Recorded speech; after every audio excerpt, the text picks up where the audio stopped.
Welcome to Coach Hayes Football Live. He can talk about anything from high school to the pros. This guy knows the game, so you better not be half-stepping. I can guarantee you most of the audience is going to agree with me before they agree with you. Strap in, because Coach Hayes is about to crack your cranium and fertilize your brain. Go ahead and right here, right now. Subscribe now and check out CoachHayesFootball.com.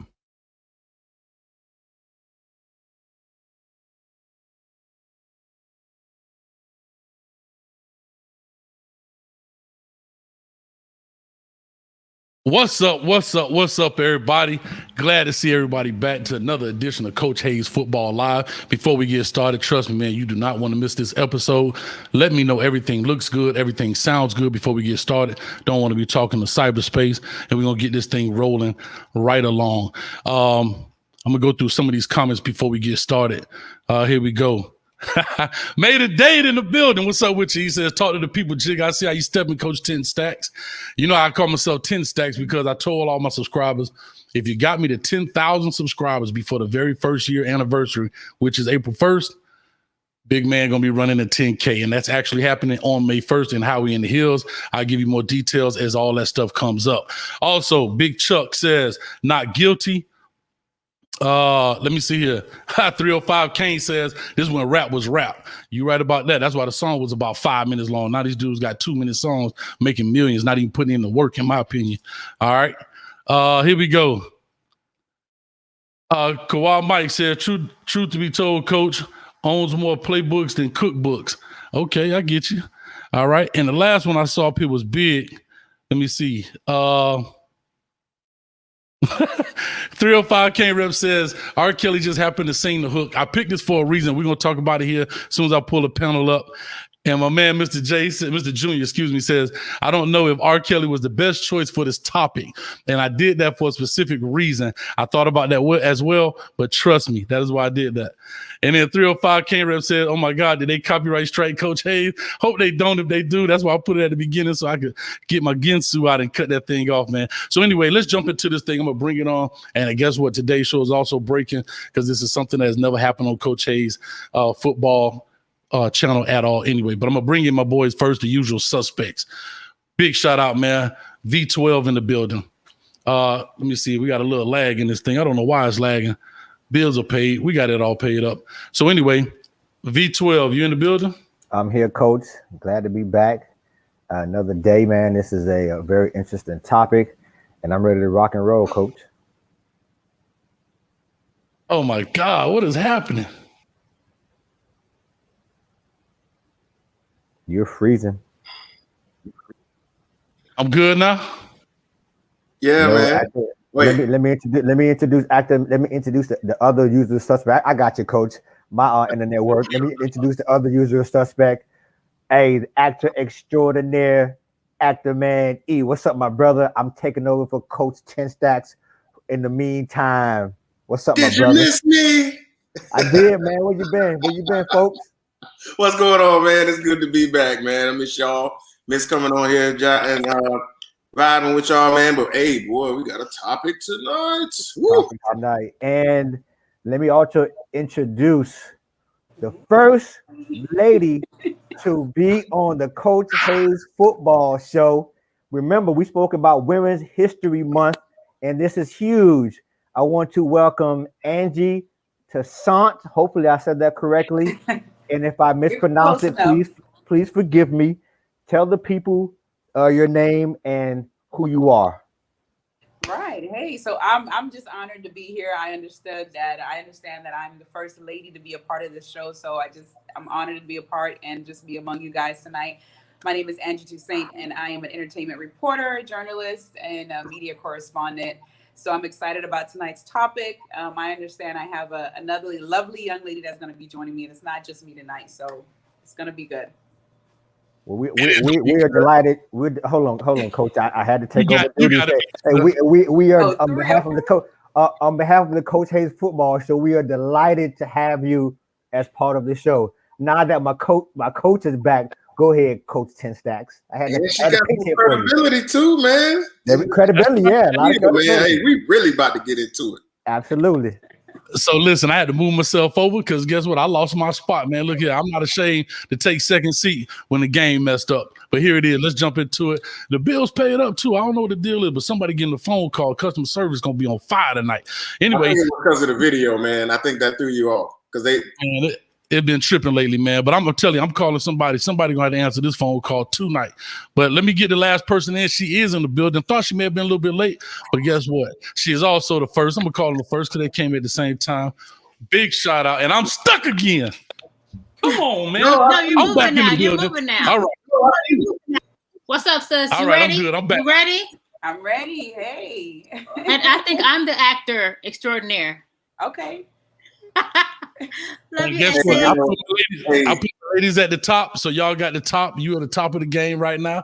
So Hey, we got Denzel gotta have Viola. You know what I'm saying? We right here. Right, We got right.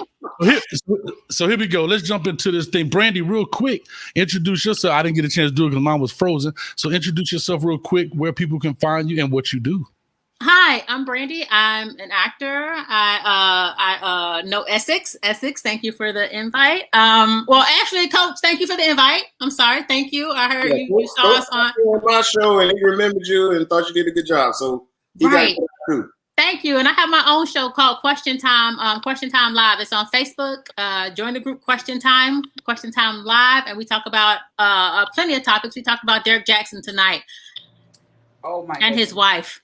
And that's going to be a piece of it, right? Because I do want to talk about that piece as well, even though, this is a sports show, but we on Coach Hayes Football Live, which we do on Thursdays, we talk more football topics, just general, right? So, we do a show on Sundays about Miami Hurricanes, and I do WRE. That's neither here nor there, but we talk about topics. But the Derek Jackson situation, I think it is not pertaining to sports, but there's a piece in there I do want to add. I think it has an impact on what's going on today.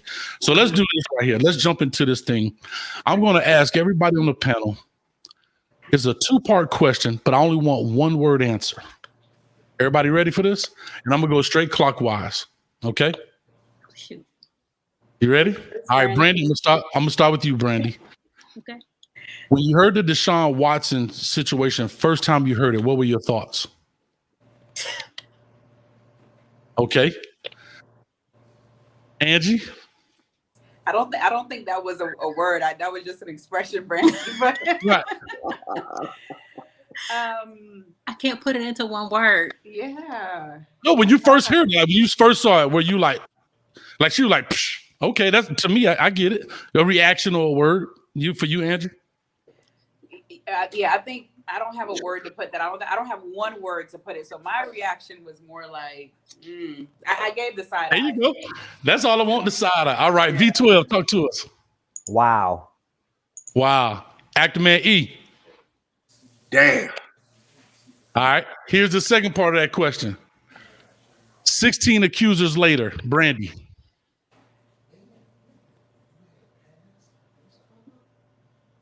Interesting. Angie? I would say 16 accusers later.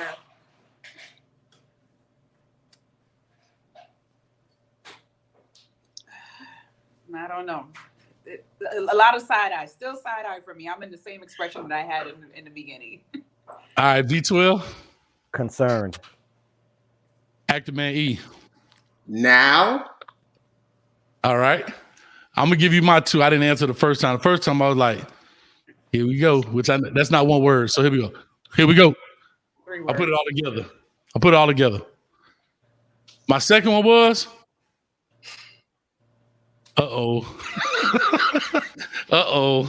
And so I said that to say this because the title of the show is Deshaun Watson guilty in the court of public opinion?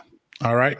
And I'm going to go back into the intro music that I played was the R. Kelly and the Jay-Z song of guilty until proven innocent. And the reason I played that, right, and a lot of people, the R. Kelly, some people put in the comment section, R. Kelly wasn't the right choice.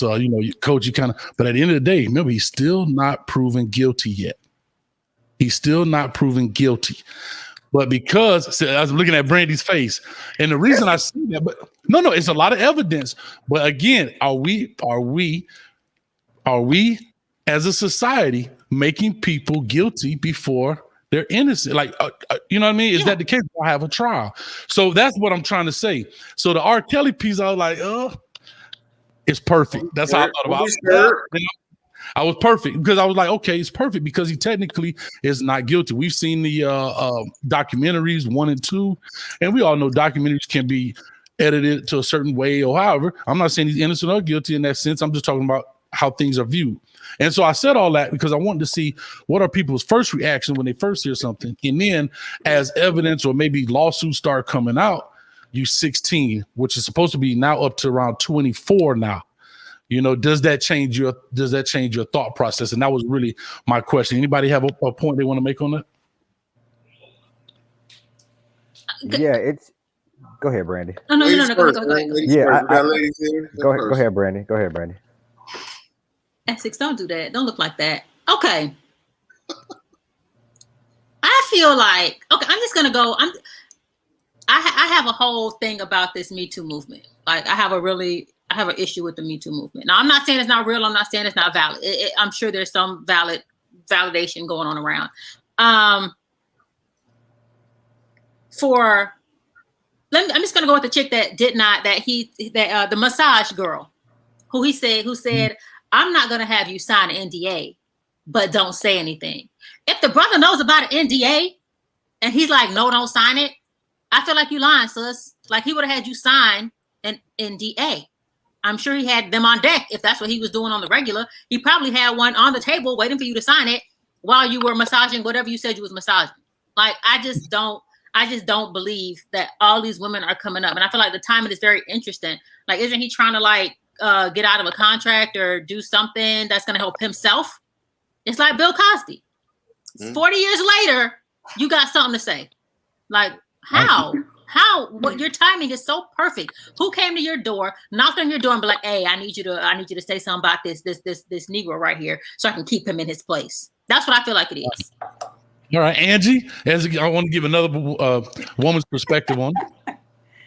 Right. So 16 allegations later, court of public opinion. I think in the court of public opinion, bad news travels faster than good news. So the fact that this information is already out there, that is just the mindset, the perception that people are going to have of him. So whether or not these allegations are true, whether or not it goes to a criminal case and it goes from a civil case to a criminal case, the fact that this is already out there, it's already tainted his image. And it's the fact that he's going to have to go behind and do some damage control, get his PR and marketing people to come together and really clean up his image, right? So if these are false allegations, it's sad to think about this is what you're doing to someone's public image if you're just doing this for a paycheck. However, I will say the reason that my expression was a side eye, that where there is smoke, there's fire. So are all 16 women lying? Is it that it didn't happen? Because again, you have to remember, what can be conceived as assault to you may not be perceived as assault to me. You know, did I think something that happened did not happen, or maybe it happened to me one way, but I viewed it as a different way. So my view on this is there are 16 women. The proximity, like the timeline of all of this is very close. You know, these are allegations they said that happened actually last year. So it's not like the Bill Cosby case where it's like 50, 30, 40 years later. These are things that happened last year, allegedly, right? So could it be that people are now just finding the strength to come forward? Because I don't think that time frame takes away from the fact that something could have happened. Because we do know in sexual assault cases that sometimes people take a long time to come forward because they're afraid, or they're afraid of something and they don't have the strength or the ability to come forward. So I'm not saying that he's guilty. I'm just saying in the court of public opinion, the fact of the matter that this information is out there, it's going to take a lot to clear up his image later on. And also 16 women, I don't know. Where does the truth lie in that situation? All right. V12, talk to us. Yeah, Coach, to answer your question, he is in the court of public opinion. Is Deshaun Watson guilty? And unfortunately, the answer is yes. The mere fact that this is of a sexual nature, people are automatically, it's like a buzzword. Anything that has to do with sexual nature automatically puts people makes them uncomfortable and puts them in a uncomfortable position. If you think about it, he's being accused of sexual misconduct, but oftentimes the layman's person thinks that sexual misconduct and sexual assault are the same things, but they're actually two different things. And so when you hear sexual assault, you're thinking that, it's rape, molestation, etc. Well, this is more of a lesser non-criminal type of maybe inappropriate behavior that someone may have conducted in the work environment or may have had a power over, a person. So in the court of public opinion, to the layman, they don't differentiate between sexual misconduct, which is probably why in the beginning, right now, it's in the civil phase and not in a criminal case, albeit it may go into a criminal phase because some of these allegations, especially the one where he was allegedly forced people to give him fellatio, happened, within the year and could trigger some criminal charges down the line. But to answer your question, yes, because of the buzzwords and because of how, Brandy mentioned the Me Too movement, anything that has to do with sexual nature, people kind of getting up in arms about. And then to Angie's point, 16 women and possibly 24 women later, that's kind of hard to overcome. And it's definitely concerning and disturbing to me. All right. And E, talk to us. I'm going to go like this. To answer the question, I think 50-50, man. We live in, it might be 2, 3, 4, 5 different Americas right now. But according to, looking at social media, people that kind of look like us, we kind of giving it a side eye. We're not really convicting him yet. But to Vaughn's point, with the Me Too movement and things like that, yeah, they've already slammed the jail door shut on him just because of the volume and the words that are being used. I will say this. The suspicion is very, very understandable because of the timing. He's trying to get a trade out of Houston. We know how shady the NFL is. Things can happen and people can get lined up and coerced to say certain things. And that is plausible. I know we like to say, okay, wow, 24 women. And the inclination is to always, yes, believe women, give women the benefit of the doubt. But when you add that suspicion and you add the climate we're in, like this young man, what, about 24, 25 years old? So he's pretty much come of age in the Me Too movement. It's hard to believe he's that stupid to just be out here doing stuff like that. But I don't know him personally either, because he had his image coming out of college was, he talked about God all the time and he was, the boy next door or whatever. So can we give him the same benefit of the doubt based off a pretty clean record and a pretty stellar reputation and just wait and see? So I think it's kind of split, man. I think it's a very divisive topic. And I think because of the NFL being involved and because of his position as a quarterback, I think there's a lot of people that are still pulling for this young man. But I think other people, other sides of the America, probably have already slammed the jailhouse door shut. Right. So actually hey Chanel, and one time for Hey Chanel in the building, she's the first lady through the smoke. She's always been here. She says Derrick Jackson. We always say that because she's a big Hurricane fan. So the first one through matter of fact, Hey Chanel, I've been trying to get on the show as one of the first ladies. Well, they beat you to it, Hey Chanel, and I've been telling you get on. But anyway, she's always been a supporter. But she did say Derrick Jackson talked about God too. So yeah. A lot of people do when the shit hit the fan. Right. So, hey, and we hear about preachers and all that stuff, but that's a whole nother topic. But let's get into this. Yeah, so let's talk about. So now we talk about this thing, right? And it is fresh. And I started to do this last week. But one thing I like to do on this show is I don't like to be the first. I like to kind of let the dust settle a little bit, hear a lot of things, because I'm not like this is fun. We have fun on it. We have topics. And I'm not like a breaking news channel. That's not this deal, right? We just having dialogue about different things. And so I wanted to give it a week or so, we kind of see what happens. Now you're hearing, because I think kind of what he was alluding to was you got some people that's kind of shady in this business, right? And there were some allegations from, I believe, Deshaun Watson and his attorney that there was a $30,000 ask. I'm just put it that way, a $30,000 ask from one of these ladies. He said he ain't paying it. So how do you take that? I'm going to start with you, Angie, first. How do you take that to kind of start this case off with, that it starts off with some extortion, basically? Right. And then it turns into a civil deal because I said no. Yeah. Yeah, I mean, I saw that too, but 30, to me, here's the thing. When you're a victim of a crime like, sexual assault, I think what you want is justice. You're not looking for a payday, or at least that's what most victims would want. Like if you're truly a victim of misconduct, rather, we're going to use the correct term here. What you want is justice. You want to be in a situation where this does not happen to anyone else. You don't want necessarily a payday. And to me, I think that if it is the case that something did happen and the first thing you do is ask for money and you don't go to the police and you don't report this to someone else, you don't try and get this man, try and bar this man from doing this to someone else if you're that concerned about it. I think that it really speaks to what is your real motive behind this. And did this really happen? Is this a situation where you walked in the room, it didn't go down the way you wanted, and now you're blackmailing this person? Like, what was your true motive behind it? And I think what it also does is it also does a disservice to true victims, because if it is true that Deshaun Watson is this alleged predator and he is doing these things, then what are you doing to these other people that have cases? Because now you're painting everything with the same brush. You're coming across as someone that has an ulterior motive. And again, you're taken away from true victims. You're taken away from people who really need justice. So that's just my take on that. I don't know why you would request $30K instead of a police investigation. All right. Brandy, you got anything? I agree.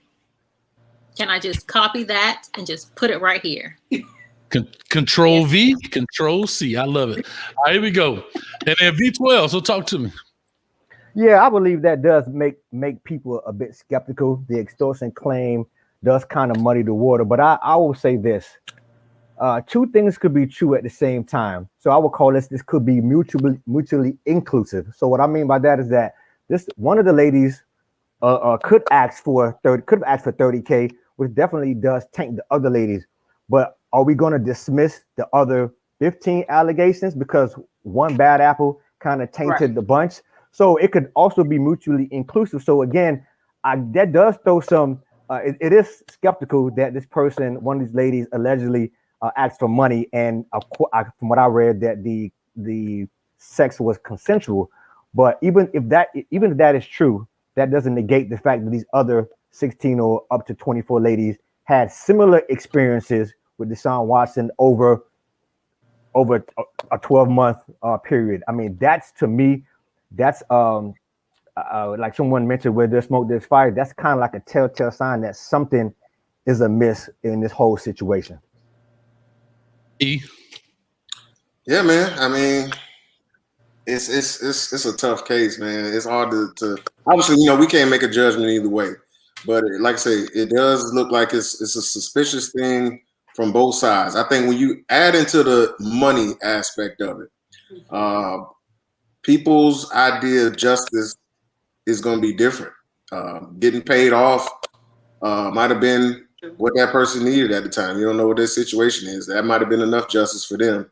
They're not thinking about the other people or the other victims and things like that. We like to believe the good in people, and that they want the most righteous and the most that has the most integrity. But a lot of times people just want what makes them feel better at the time. And if that's money, or if that's just seeing somebody suffer, or it's just taking your power back, just making that person squirm and being able to hold something over their head. Everybody's going to have a different take on what their mode of justice is. So you just got to wait and see. All right. So let me ask you, we got a comment right here by Mr. Junior. It says, it does hurt the real victims. Them all having the same lawyer is fishy too, and that they all went to civil route. So it's a perfect lead into my next question. So my next question is now, and I'm going to kind of just set the stage here, right? Because I believe, and we're going to talk about law averages and numbers and stuff in a second, I know, right? But where I feel real skeptical about is You have this high price attorney who, from what the understanding is, he is the next door neighbor of the owner of the Houston Texans. Okay. And we all know that attorneys come in tiers, right? For us that's here in Orlando, we have Morgan & Morgan, right? Not to belittle them, but we have Morgan & Morgan. And maybe down there in Miami, you had David Singer back in the day. Remember that dude? I don't know if y'all remember that cat. So you have kind of the ambulance chaser attorney type deals, but then you have the Johnny Cochran tier guys. My question is, if these women are masseuse at these parlors or whatever the case may be, how do they get in touch with that type of attorney for this case? You understand what I'm saying? They're not coming in with John Blow attorney. They're coming in with the heaviest hitter in Houston in this case. And so how do they make that? Because this guy, I forgot his name, Busby, if I'm not mistaken. Busby. Yeah, he's not representing, maybe an actress or someone of that stature in that sense. Not to belittle them, but I'm just talking about, attorneys do attorney things. He's basically representing the average Jane, I would say. But then all these things come about. So I said all that to simply say, with them having all the same attorney and everything else, and it happened, I guess, kind of quickly and very quick, and all these lawsuits are just coming on day after day, 3 here, 4 there, 5 there. Does that create some skepticism in you guys' eyes? I'll start with you, V12. Well, think about this. I mean, not necessarily. I mean, I'm not going to sit here and belittle the women's occupation. These were all licensed massage therapists, masseuse, and they outlined it very, very clearly in the complaints that they were licensed. They weren't a fly-by-night person who you probably found on maybe like Craigslist. These were people who, some of them owned businesses, some of them were fitness instructors, some of them did other things. So they kind of are in that realm where they interact with athletes and maybe actresses. I mean, Texas, it's pretty big, but you kind of know the realm of people who you hang around. That's number one. Number two, for me, it's like anything else. This is essentially a class action lawsuit under the guise of a civil lawsuit for me. So, for example, you see the commercial for Roundup, and if you've been allegedly got cancer from Roundup, call Essex Esquire. So essentially, that's pretty much what happened, right? This person had one or two ladies who probably came to him, and then it kind of snowballed from there. So to me, it doesn't really seem suspicious. This happens all the time. It's like a class action lawsuit, Coach, to be honest with you.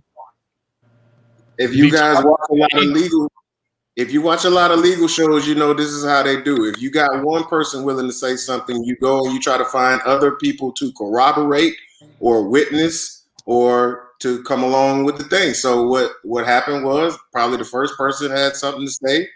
He maybe got on the phone with the Texans owners, like, hey, your boy is doing a little extra at the massage parlor down here. You might want to look into it. They go down to the massage parlor. They show a little fuzzy picture of somebody. Did this man tell you to touch his booty hole? And then, now we got a bunch of people in here saying that he answered the touch the booty hole. I know, we're making light of it. This is a football show. Anyway. But yeah, man, like stuff like that really happens. And it does make it suspicious because of the timing and because of the same attorney and things like that. It has the feeling of, okay, and let's just say, just for devil's advocate, let's say he did it. But that still means somebody had to go and find all these people to kind of corral them and rope them in, and we're all going to be represented by, what's the man named? Busby. So that means this is a deliberate action. Yeah, but now, if you go to the other side and say he didn't do it, it's still a deliberate action because they still went and they kind of found these people because they all didn't show up at the office at the same time, correct? But think about this, E. If you think about it, and sorry, Brandy, I just want to make a point. If you think about this, it's like anything else. Attorneys, they have investigators. So their job is to go and uncover. Just like if you had a defense attorney and they accuse you of doing something, their job is to go and find somebody who may have said Essex did not do it. Or so they have investigators. So obviously, whatever leads they have, we know nowadays social media. You can scour social media. They probably took his Instagram account. You just never know what they did. Subpoena his Instagram account to kind of see who he was contacting. There are different ways to find different leads in order to find different women. So it's not as suspicious to me. Again, being somewhat in a criminal element, it's sort of like a class action lawsuit where everyone pretty much is represented by the same attorney. And guess what? There are powers in number. And then and you're going to talk about law of averages. More than likely, something may have transpired. We don't know, and that remains to be seen. And that's why we're, we got to give him his due process. But to answer your question, the court of public opinion, which is, he's famous, so that's gonna be a large part of why this is happening that way. Got you. Now, Brandy, you had your hand up, and now I'm gonna go to you, Angie.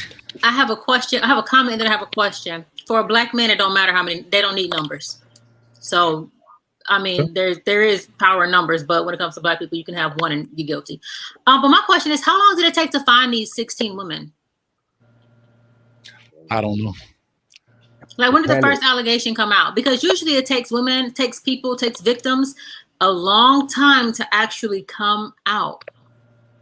Yeah, like, but Brandy, to actually join the party. Brandy, that's why it's called a Me Too. Is Me Too. Hey, Me Too. Yeah.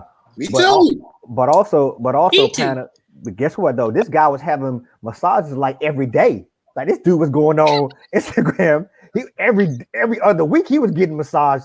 So like, it probably didn't take him long. You know what I mean? So it's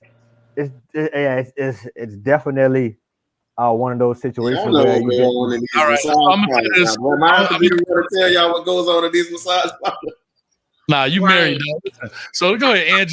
Talk to us right quick, Angie. Yeah, I don't find it suspicious at all. I agree with V12 and Essex. I think that in a sense you probably have people know each other, people talk.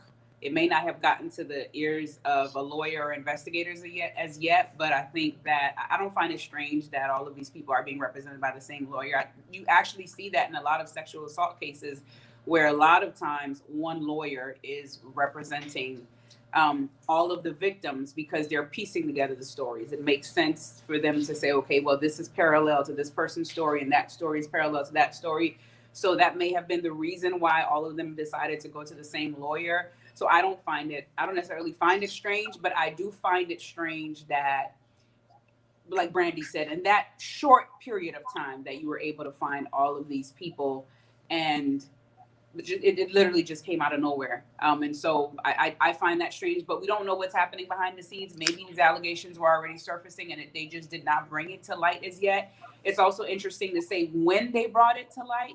And I think that's the problem that a lot of people are having when it comes to cases that have to deal with, black men. You see that when it's happening. Is this something, even if these allegations are true, why are we waiting until this man has this situation that's happening with his contract? Why are we waiting until now to put that forward? So I think the question of maybe why is it happening now? Why is it just coming forward? The timeline of it is a little bit questionable for me, but why they have all the same lawyers, I think that I'm okay with that. Right. So that brings me to my last comment. Put that last comment back up. No, please don't. About Robert Kraft.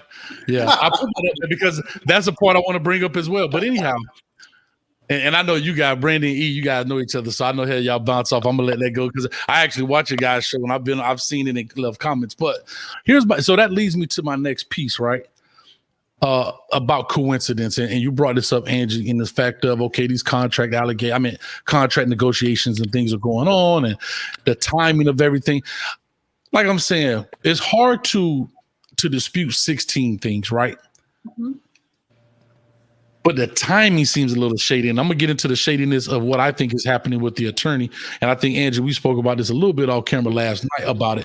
But let me go into this piece and I ask this. Dabo Swinney, who was his high school coach at Clemson, his college coach at Clemson, talked about his character and the kind of person he was. And if people have these type of tendencies, I'm only assuming, and you're more than welcome, anybody here, please correct me in the chat or on the panel if I'm wrong, they would show somewhere, somehow, some way.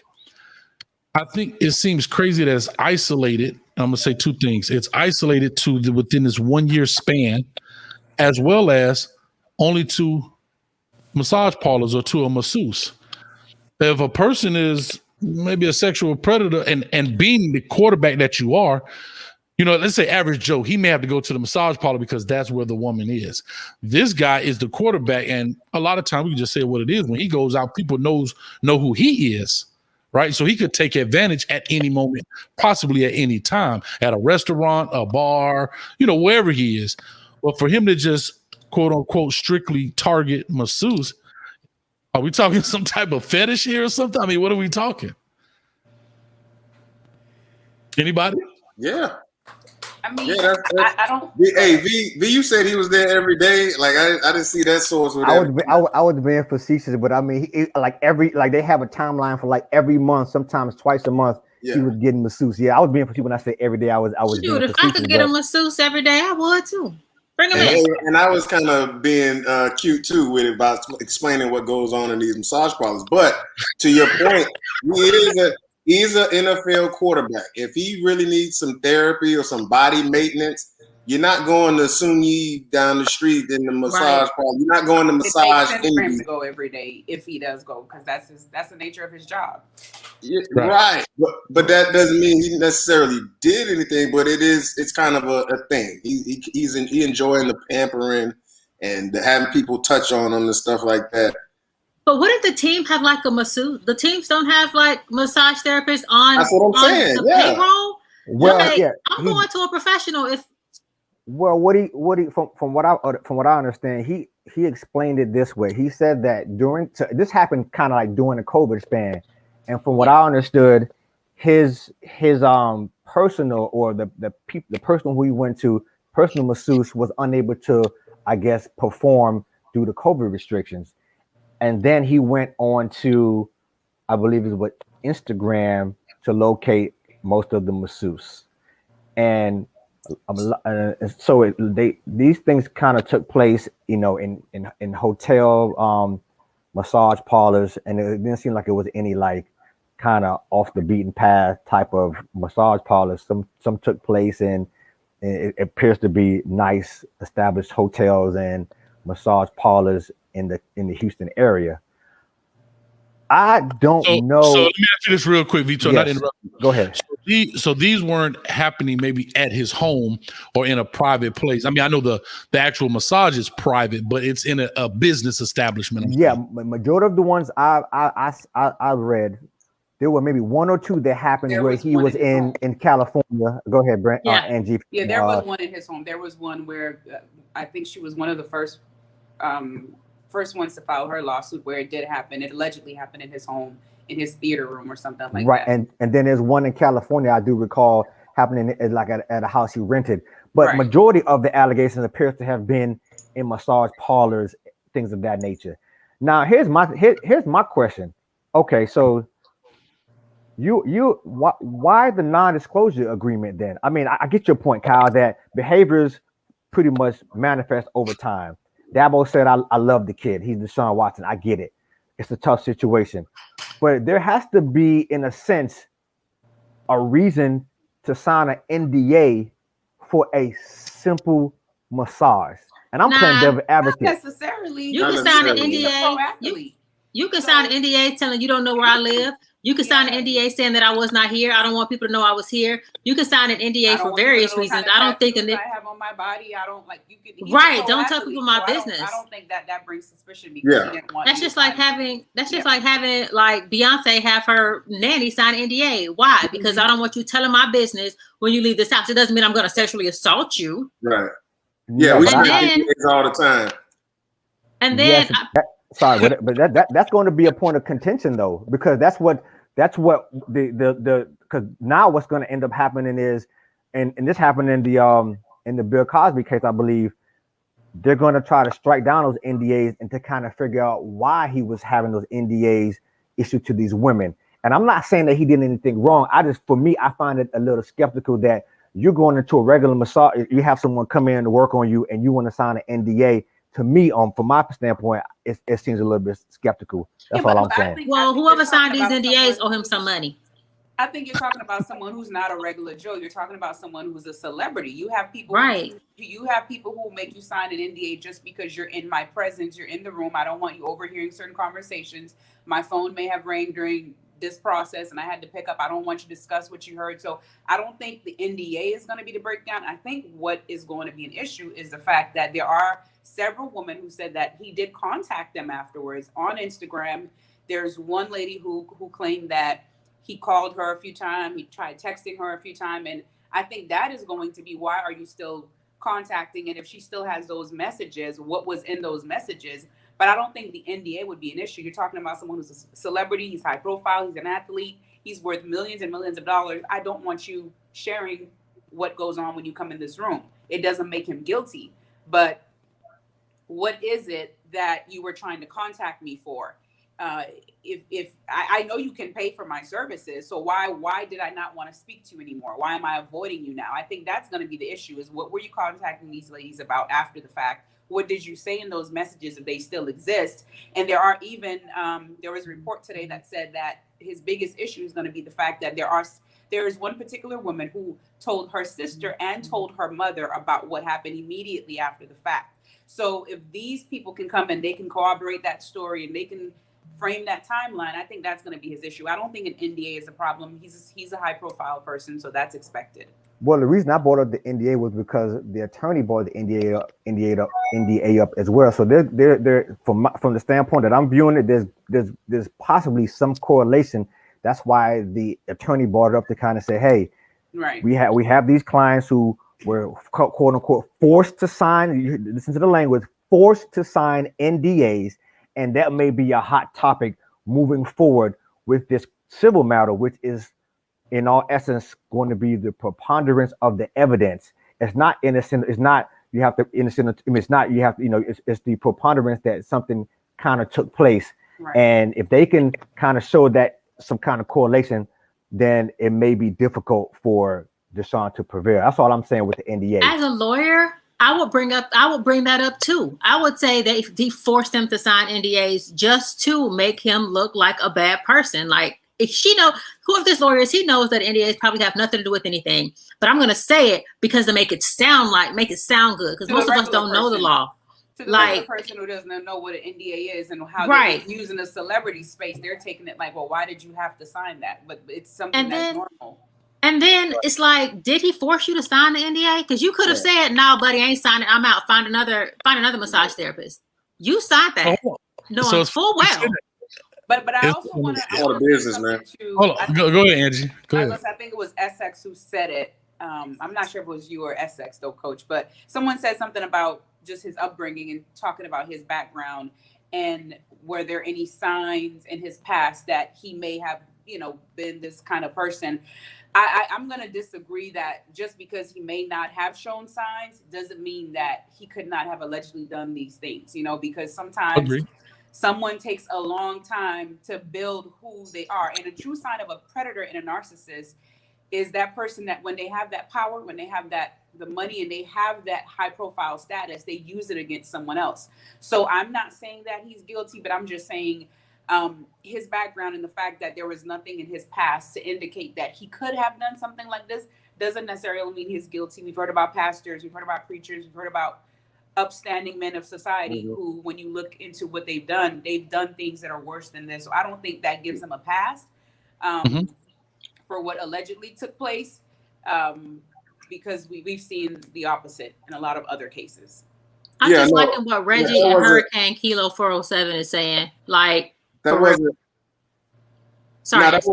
No, that wasn't my point of saying that. It was just saying that, does he not deserve the same benefit of the doubt for having had a clean background as it related to when we started him being perceived as being guilty? That was my only point with saying that. Like, he deserves as much benefit of the doubt. And I think most of us, not all, but most of us are giving him some benefit of the doubt, even though there seems to be some weirdness going on. But that doesn't mean, like you said, it doesn't mean that he committed these crimes, nor that he's not capable of it. But we should give him a little bit of grace until we see more evidence. So let's pop into this piece of it, because I love the way, you guys are talking. I'm just popping out questions, and here it is. So here's the next piece, Brandy, because you brought up a point about the NDA, and if they didn't want to sign it, they could have just walked out. No, but I'm just saying, you said about that. I know he brought it up, but I'm talking about, you brought it part about if they didn't want to sign it, they could have just walked out. Right. So why could that not have happened if you were if you were in these businesses, and it's a door right here, right? I don't know how expensive these places are. They're in a whole suite, but why couldn't they have that same, based on that logic, why couldn't they have that same attitude when it came to the sexual misconduct of him asking for X, Y, and Z? Why couldn't they walk out with that same logic? They could have. But they didn't. Did they say in these allegations that he had a weapon? Did they say that he locked the door from the inside, outside? Did they say any of this? So he wasn't holding a gun to your head. He wasn't threatening your life. He was threatening your pockets, maybe, but he wasn't threatening your life. You could have left. If I don't want to touch V12's member, I'm out. I'm out. Like, thank you for the option. Thank you for the opportunity. But I'm out. Like, it's right. And that's just me. And I'm not against you women. I'm not against y'all. Some maybe 1, 2, 3 to 16 that some happen.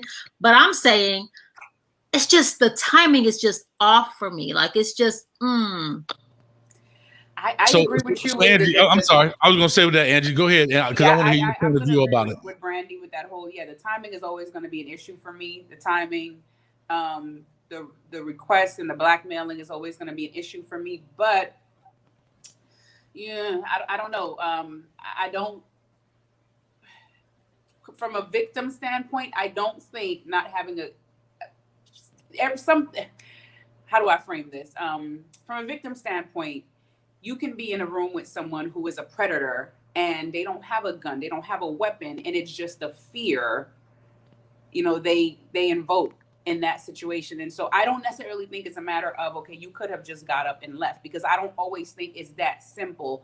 And this is not me passing judgment saying that he is guilty, right? But I'm just saying from a victim standpoint, it is not always as simple as you could have just got up and left. And we've seen that over and over in different cases. Sometimes it's the emotional fear that someone has. It could have just been a situation about your pockets. I'm getting my money and I'm not leaving, and I'm going to make this a situation where I can get paid at the end of the day. But when you're talking about somebody who has power over someone else, financial power over someone else, connections to end my career, it could have just been that. But at the same time, fear doesn't always have to be maybe the way everyone else perceives it. If I feel like you have power, you can end my job, you can end my career, you can end my connections.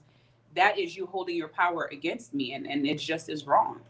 So are they filing civil? It's criminal charges, right? I mean, criminal charges, right? It's civil, not criminal yet. Civil right now. But to add on to what Angie is saying, you have to understand, it's when you talk about the misconduct piece of it, and I think that's why it's important for people to understand the sexual misconduct piece of it. It's also when you violate someone's personal boundaries sexually. So, for example, and what some of the ladies are alleging, and the person they could have conceivably just walked out of the door, but if and I think some of the ladies did that from what I read. But for example, some of the allegations were, he asked to, expose himself. They told him no, keep the towel on, and then he just went raw dog, just like voila. And then they gathered their things and they just walked out the door. And so most of the ladies, I believe, in the cases, they did leave at some particular point when they became like, he likes saying, like Essex say, massage in my inner thigh. Lady says she felt uncomfortable, and then he turned a certain way and her hand rubbed the anus or something, and she got disgusted and rolled down. So it's like they left, but at what point? I mean, they left.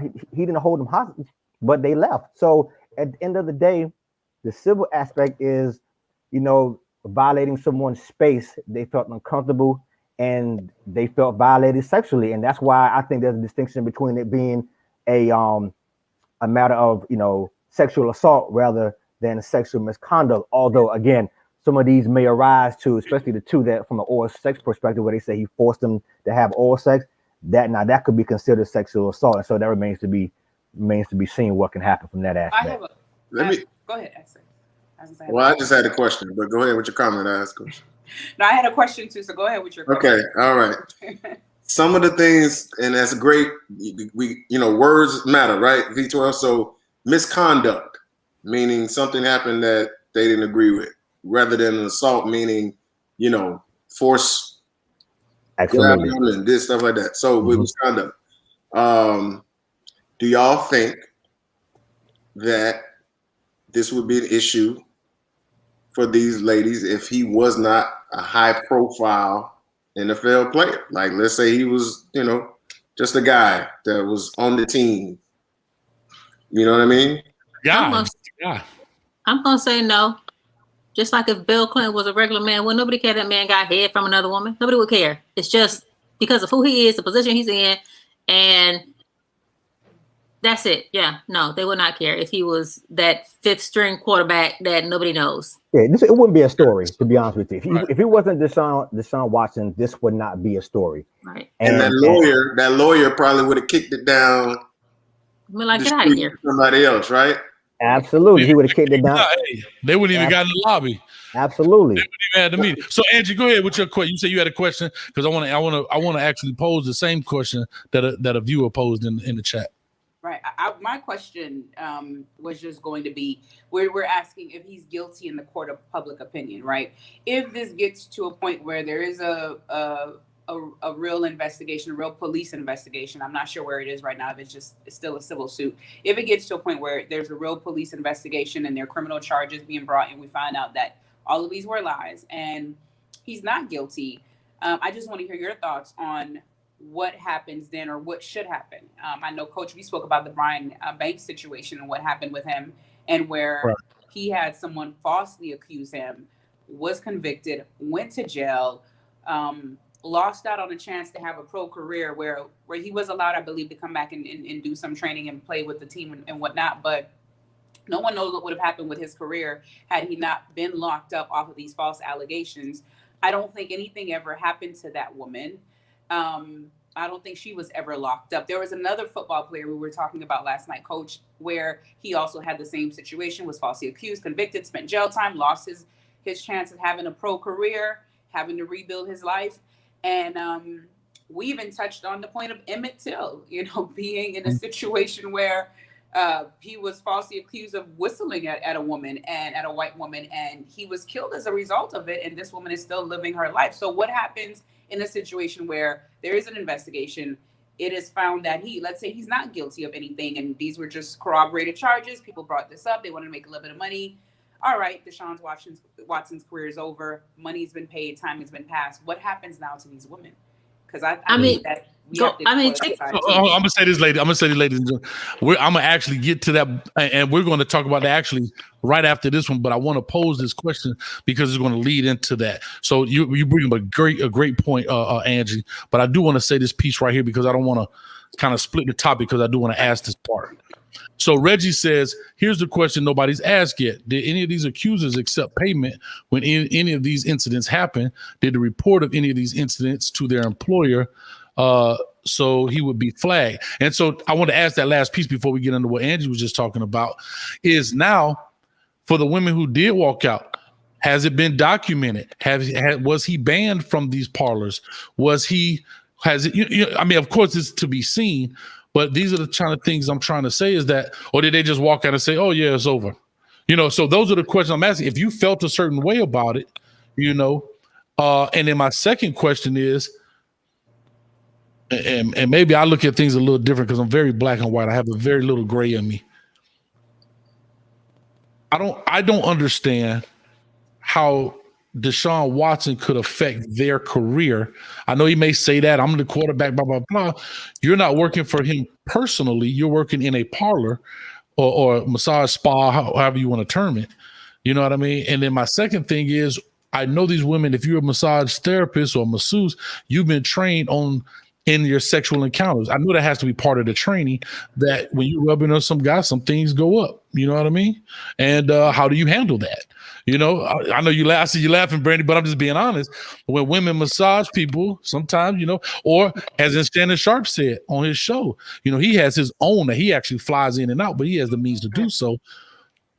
But he was saying that, look, my groin is hurting. The male anatomy, that's just where it is. The football players tear them all the time. And as he said, you can't be a butcher for 25 years and not get cut. You can't be an ER surgeon and not ever getting a little blood on you. So at some point, if there's a masseuse, you're going to touch some male anatomy, maybe by accident or brush up, whatever, So I just wanted to kind of put that out there before we move on to the second piece of Angie's question. Yeah. Can I say, I'm going to say that if he wasn't flagged and they don't have the documentation about it, somebody's creating it right now. Yeah, could be. Yeah, because listen, man, if it's a professional, like high-end massage place where it's about the therapy, Right. They go about their business a little bit different than other places where they might offer some other things. So yeah, those things absolutely should be documented if it was a frequent thing, if it was something that could cause problems down the line. Because I believe because like and Coach, you was like what could they do to their career? So they have to carry some liability in case people complain or they say somebody did the wrong thing. It'd be just like if a man was massaging a woman and his hand slipped somewhere it had no business being, and she makes a complaint.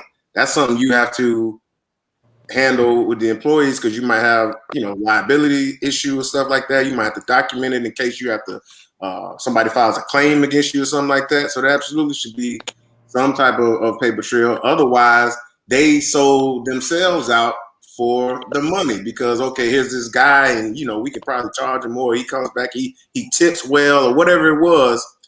They was thinking of that until they found out, well, he did such and such said he did this, and then such and such said he did that, and now we got this whole little show, this little thing going on. But I think that question was for the ones that walked out, the ones that were like, nah, I'm good, thanks, bye. The ones that admitted, like, did you go to your employer and did you say, hey, buddy nasty, you need to make sure you document this? And again, I say they probably did not. Those people accepted their payment.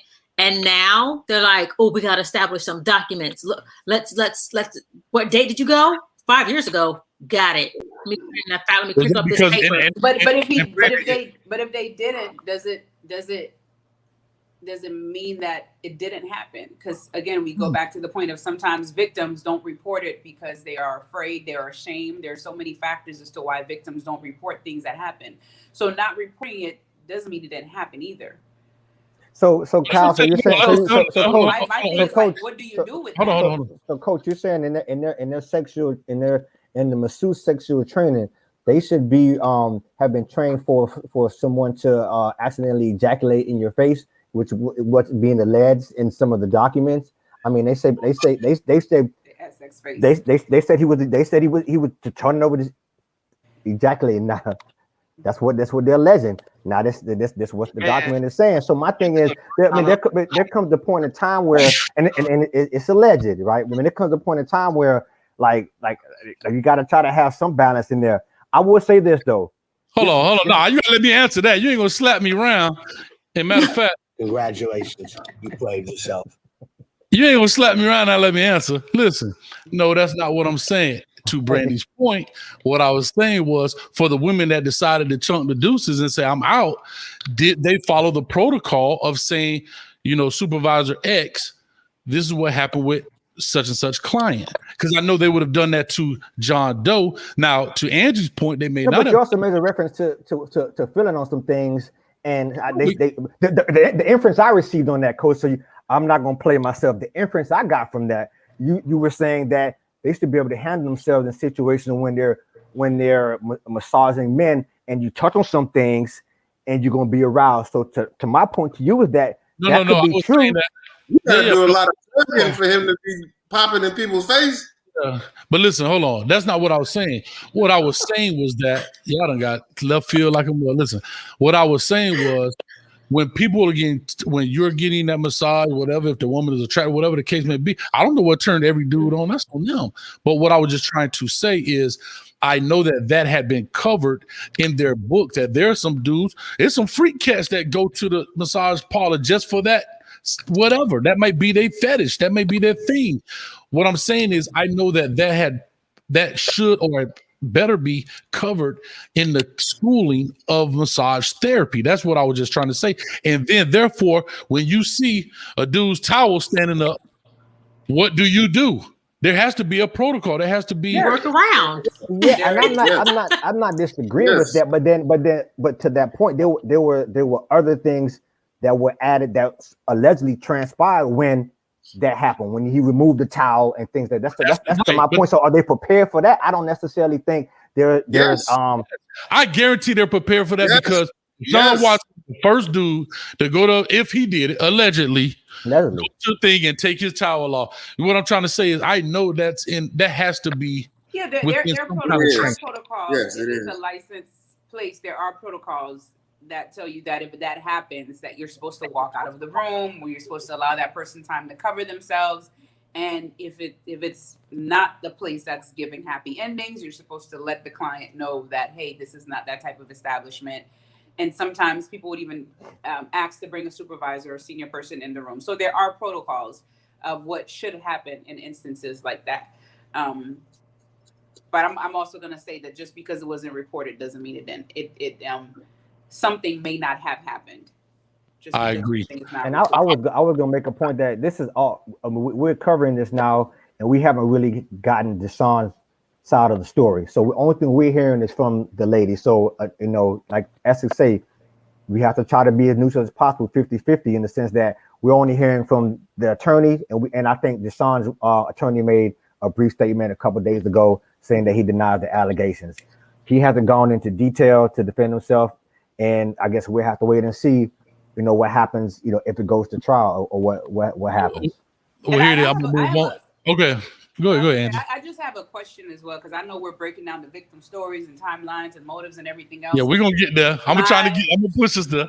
No, not the question I asked earlier, but my question to all of this is just to ask. And again, I always have to state, I'm not saying that he's guilty or anything like that, but I just have to say that regardless of what the motives are, regardless of the timelines and the coincidences of all of this, if it is the case that you have someone with all this power, with all this money, with all this connection, who is an alleged predator, then what do you do? Because I think sometimes as a community, we like to say, let's separate the artist, let's separate the person from the art, which is true. I can enjoy what you do. I can enjoy your music. I can enjoy your athleticism without necessarily liking what you do as a person. But if it is true, again, not going on what the victims have done or not done, if they reported or not, or what their motives are, but if it is true that this person does exist and he does have these tendencies, then what's next? Right. What do we do with that person? You mean they have that tendencies, even though they can ball on the field? That he is this alleged predator that they're pitting him to be. And again, remember, just because someone hasn't gone to the point of maybe forced rape or something more sinister, sometimes people are building up their courage. And I'm not saying that that's what he did, but it could be a situation that person is building up his courage to get to that point, or it may lead to that point one day. But what do you do if it's a situation where this is who he is? Well, then, I mean, of course, you have to make as a person and as an athlete, and if this is true, that this is the nature of what he is behind closed doors, allegedly. I'll take it away. I'm really trying to figure out, like, what even is he? Okay, he's a massage freak. Like, is he right. Like, because this is so different. This is different, than some of the other stuff that we've heard about. Like, okay, so we'll say he's a sexual deviant, but if it's nothing criminal, if it never goes to a criminal court, and let's say he settles out of court for whatever reason, we'll always have that in the back of our minds wondering what happened. But does that mean he shouldn't get to play football? I mean, until I hear something more sinister, like, I mean, Vitor, you alluded to something, but I'm like, what is he really doing? But I'm gonna say this, E. To your point, Angie, I'm gonna say this, because what you're asking is, if he hasn't been charged criminally, he's only civil, right? Mm-hmm. And that's not criminal charges. We can't treat people like the movie The Minority Report. We can't condemn them before they've actually done the act, because that's what I think you're kind of saying, is that, well, we know he has these tendencies, but nobody has brought it to criminal status. No, right? but that's not accurate, Coach, because that's why you have a civil court of law. That's why you have two different courts of law. It's a different standard in different courts of law, Coach. That's all I'm saying. There's probably going to be a criminal case from this if they. But I'm saying if you're saying if there's no, but you're saying if it's not a criminal court, you're saying no. I'm not saying if it's not a criminal court. I'm saying, regardless of what we think the motives of these women are, regardless of the timeline and the coincidence, because that's the big issue that we're discussing now. If it is the case, let's just say it does go to court and he's criminally charged and we find out that this is true. Or even if not, because there's been civil cases that don't land in criminal court, but when you actually hear the tapes and you hear the dispositions, you can tell that person was guilty by what they said, in those Woody cases. Allen. Did y'all watch the Woody Allen? Well, who was it? Yeah. Woody Allen. I watched the Woody Allen thing the other day. You're exactly right. That dude absolutely should be in jail, man. All day. So there's all day. Right. Land in criminal court, that doesn't mean it's not a criminal case. So I'm just saying, like, what happens? I know there's a lot of focus on the victims, their motives, the timeline, the coincidences. I'm just putting it out there just to ask it for asking sake. That's a great. If we have a person who's a predator, it's like that weird uncle in the community. You don't leave your child with that uncle, or that weird Woody Allen that you don't like. No, don't ever go to that person's house because So let me ask you this then, and response. I think is an excellent question. So let me ask you this. He is found guilty. He civilly, he pays the money or whatever. He goes to criminal court. He's found guilty. He does, I don't know, jail time, a year, 2 years, 5 years, whatever they deem necessary. But then you ask, can he still go and play ball? Is that what you're asking? No, I wasn't asking necessarily can he go play ball. I'm just saying, what do we do about him? He's a great talent. We know that. But what do we do about him now?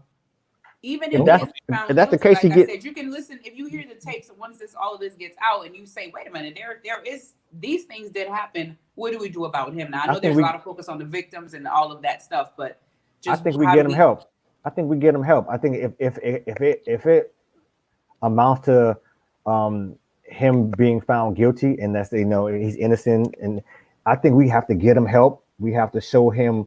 You got to get him help. Whatever help he needs. There's a lot of help out there for quote unquote sexual deviance and things of that nature. I know in the criminal realm, if sometimes when you're deemed a sex offender, by and large, you have to sometimes go and see someone and go similar to like an AA situation where you have to see a therapist. We just have to definitely get him help if it comes to that. And I know Essex had a question about should they take his livelihood? I mean, under whatever. If he has to, whatever punishment he gets, as long as he, conceivably serves his time, then he should be able to continue his football career. I mean, we've seen many people who have had some kind of civil issues in football or any other sports or criminal issues, and they were allowed to, after they did their time, a la Michael Vick, allowed to continue their profession. Now, will he be viewed the same? Probably not. Would his career probably have taken a major hit, his reputation? Absolutely. But to get him help, he'll have to get some kind of help. Yeah, he probably had to do the Michael Vick thing. If like Michael Vick, he's gonna have to probably get with women's groups. He's gonna have to get with people that like V12 said, can kind of publicly rehabilitate his image and things like that. And he's gonna have to do a lot of community service work. Because the NFL, and I'm just using this as an example just because that's how we have relation to this person. We don't know him personally. But the NFL, if he wants to continue his career, the NFL is very publicly conscious about stuff like that. And they're going to get pressured by people in society and women's groups and things like that to hold this man accountable in some kind of way. And this is an organization that banned Colin Kaepernick for, taking the knee. So how extreme are they going to do this young man if he's found to have some type of guilt, any type of shred of guilt? That's how they're going to do him. So as far as us as a people, like V12 said, I think unless it's like a vicious, like brutal, something where a woman was totally wronged, if there's any type of thing that leaves any shred of doubt in people's minds, and they probably will forgive him. But for the most part, no, we can't compare him to Ben Roethlisberger for obvious reasons. We're gonna talk about Ben. We're gonna talk about Big Ben. But listen, we're gonna talk about Big Ben. But I gotta push us, guys. We already at 1:15. All right. So now let's check this out. So let's go to now the piece you were bringing up, Angie, about. Lord, I kind of forgot about. Let me go back here. I gotta take my little notes. Rehash that for me, Angie, right quick, because I was looking for a comment. Actually, can I say something to Angie's question? Sure. I'm going to bring up Kobe Bryant. You had a woman accuse him of rape, and she was adamant about that jump. And everybody was like, Kobe dead wrong. He ain't no good. Blah, blah, blah, blah, blah. Well, not necessarily black people, but everybody else was saying he was guilty and la, la, la, la. And then she came back and said, well, it was consensual. And I feel like she was trying to get something out of him, and she didn't get it. Mm-hmm. And then when everybody realized that she was doing it for her own benefit, she came out and said that it was a lie. And I feel like, and again, I'm not saying all of these women are lying, but I feel like that's exactly what's going to happen. They're not getting anything out of it, so they're going to back off of it. And then you go to Harry Weinstein, the casting director, where it was a lot of actors who didn't make it in the industry, and now they're mad because they laid on his couch. But the ones that made it, they didn't seem to have that same. Some of them. And Terry Crews is not considered anyway. Some of them didn't say anything, so it's like they didn't say anything until it was time. I think he dirty. I think he was dirty. Right. Huh? All right. So let me push. I gotta push because we'll be here forever. We'll get stuck. Oh my God, yeah, my man gonna kill me, man. I missed it. A big shout out to Norman F. for the $10 donation. He says, how's everyone doing? It's obvious someone has an extra grind towards Deshaun. And next, we have Chugmo Beer in the building. Long-time watcher, subscriber, as well as Norman. Always got to give him a shot. So I appreciate you. Chugmo Beer with the $10. I want to thank all of y'all for having a discussion on this important subject. Appreciate all the different points of view presented here tonight. Coach Hayes, thank you for setting this up. Man, I thank you for watching. I do want to thank everyone that's in the panel right now as well. So also, Brandy, quick question. I just want to say, would you have gone to Harvey Weinstein casting couch? Heck no. Okay. Wait. Would you lay on the case? Is deeply unattractive. Huh? But listen, because we're gonna get into that. I gotta push it, guys. Because if I don't, it'll be 4 hours. Go ahead. Let me knock this out. So, Angie, we were talking about repercussions for the women. That's where you kind of were leading to. Am I right? Where we were talking about where they kind of, and Brandy just brought up about Kobe, Kobe's accuser end up technically lying and so forth, and so on. So let me go into this. She was lying. It wasn't no technical about it. She was lying. There was nothing technical about it, and she did not get in any trouble for it. She should have gotten the exact sentence that he would have gotten had he actually raped her. That's what she should have gotten, not gotten off. Hold on. She should be paying a civil fine also. Just for the sake of accuracy, Kobe did do an undisclosed settlement in the civil. That's all I want to get in. Go ahead, Coach. Right, but she admitted that he didn't. Yeah, but we're gonna talk about that because I'm gonna learn something that what you said. And I'm gonna go to my question. I'm going against myself. I found this out as I was doing this. A lot of companies, I found this out. They were talking about the Catch a Predator in the TV show. They were talking about one of the guys who ended up committing suicide on there because he got caught, whatever. And they went to settle the case. What I found out, and you guys may know this being in the acting realm more than I, was that the reason they settled because the insurance paid it. If they took it to trial, then the production company has to pay it. So therefore, they pay the insurance. Let's settle. Y'all can have the money, go about your business. But in the court of public opinion, it looks like you're guilty. Right. And so it's almost like filing bankruptcy, right? It's the best business move, but it makes everybody else think you broke. But anyway, I just want to Michael Jackson. So for the point, that's why I put that out there, because a lot of times, even though what you said is true, Brandy, in order to avoid the embarrassment and just to cut off the damage, you cut a check. Yeah. You know what I mean? And Kobe did do that. And so if Deshaun does the same thing, and I think maybe that's where we were going with the topic. If he does that and he gets back on the field and he starts winning games, we'll love him. He'll become a legend, and we'll move on past it. Right. So now let's people will deem him guilty. Yeah, of course. Some people will, because I still know people of a certain persuasion that still call Kobe a rapist. But most of us, we don't do that. But to your point, that's what I said earlier. It's like it's 50-50. Like it's certain people that's already gone. But we as black folks, we see a young black man in the NFL. He's in a still highly scrutinized position. We're kind of rooting. We want this to come out on I'm not ashamed of him. We kind of want him to come out on the right side of this. But if he does have to handle business and cut a check and make this go away, I think, like you said, that Kobe was a great example. We'll move on from it, be like, all right, you did your little dirt, young man. Like, calm your ass down, don't get in no more trouble. And then we'll go on just watching what he does on Sundays. But my question is not even on the. No, I was gonna say my question is not even on the civil part of it. My question is just what happens when you have a situation if these allegations are untrue and if all of these stories were made up and if this is just a matter of us getting a big payday. We've seen too many stories of people's careers being ruined, and I don't think it's fair to real victims if that is what is happening. And I definitely don't think it's fair when you have people's lives being ruined, people's image and their reputation being ruined.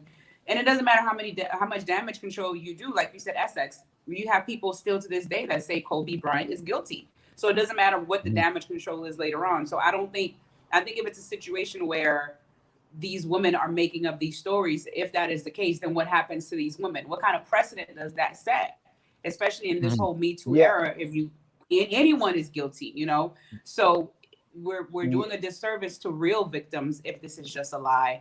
And we're also, it just is unfortunately, there has to be some sort of nothing repercussions. Happened. Nothing's going to happen because he would have to countersue. He would have to do other things to clear his name that his people are going to advise him not to do, and that's going to let these ladies get off scot-free if it's found that they was lying and stuff like that. Because we still have a society that doesn't want to come down on women like that. Yeah, that's a good point. Countersuits aren't enough because at the end of the day, Deshaun Watson, if I'm countersuing the masseuse, how much money can I get from you? Right. And then you look like an asshole. Right. Is defamation of character? Years in jail. Right. It's not. Vaughn, listen, you answer that, and I'm going with the question. Yeah, it's not to your point, Angie. It's not a level playing field if it's deemed that these ladies aren't telling the truth. To Essex's point, most times if people, stars, they try to countersue, they're countersuing to clear their name in a sense, but oftentimes that isn't enough because in the court of public opinion, they're already deemed guilty. From a criminal standpoint, though, Angie, let's just say if they file these reports and these reports happen to be false. Now that's a different standard, and they could probably be charged criminally for filing a false report. And so that's why it's important to kind of figure out which realm when these allegations come into play, where they stem from and where they go. Because again, from a civil standpoint, because even some people could say, well, it couldn't this be defamation of character? Well, to them, they feel they have been violated. So they're not defaming his character. They believe in their minds that something went wrong and he violated them sexually. Sexual misconduct. So to your point, it's not a fair playing field oftentimes for the stars when they get into these types of jams. So I'm gonna say this. Hold on, let me say this real quick, Brandy. Go ahead. I got you. Go. It'll be quick. To answer the question again, I will say these women. I think somebody else said in the comments. These women should get, when they countersue, they should get the time that the person would have gotten if your allegations were true. When they start doing that, when they start putting these women in jail, getting the charges and the sentences that these people would have gotten, these false allegations will stop. And so you guys basically have answered every question that I was going to ask, which is great. But here's the deal. So like you said, Brandy, you're talking about, and I said this before too, when I was talking off air about, you should be at the same risk I'm at, right? When it comes to these, because we're talking about, again, the court of public opinion. People are going to turn their nose up because if, let's just say, not from a professional athlete standpoint, but let's just say from a business standpoint, when I go to apply for jobs, I'm always going to be tagged with this in some form or fashion in that industry. It may not be everybody's public knowledge, but for example, let's say, you're an actor, right? And Brandy made these accusations, right? And you are now tagged. It came out to find out that Brandy was lying, but yet you are tagged. So for every audition you go to, because here's what the real issue is. Not only that your face is on the screen from a movie standpoint, you also affect that movie. Yeah. Because now the client, the viewers are saying, man, this dude, back to Kobe, this dude's right, blah, blah, blah. So these accusations hurt that person. And from the civil standpoint, I understand you can't get blood from a turnip, right? But I still think it should be there because if so, like any other lawsuit, right? If ever one day you decide to get some money, I want it. Right. You understand what I'm saying? And so I think that should be a standard as well. And the reason I say that, right? And I'm just real quick from a real estate standpoint. People always say, why you don't sue certain tenants for blah, blah, blah.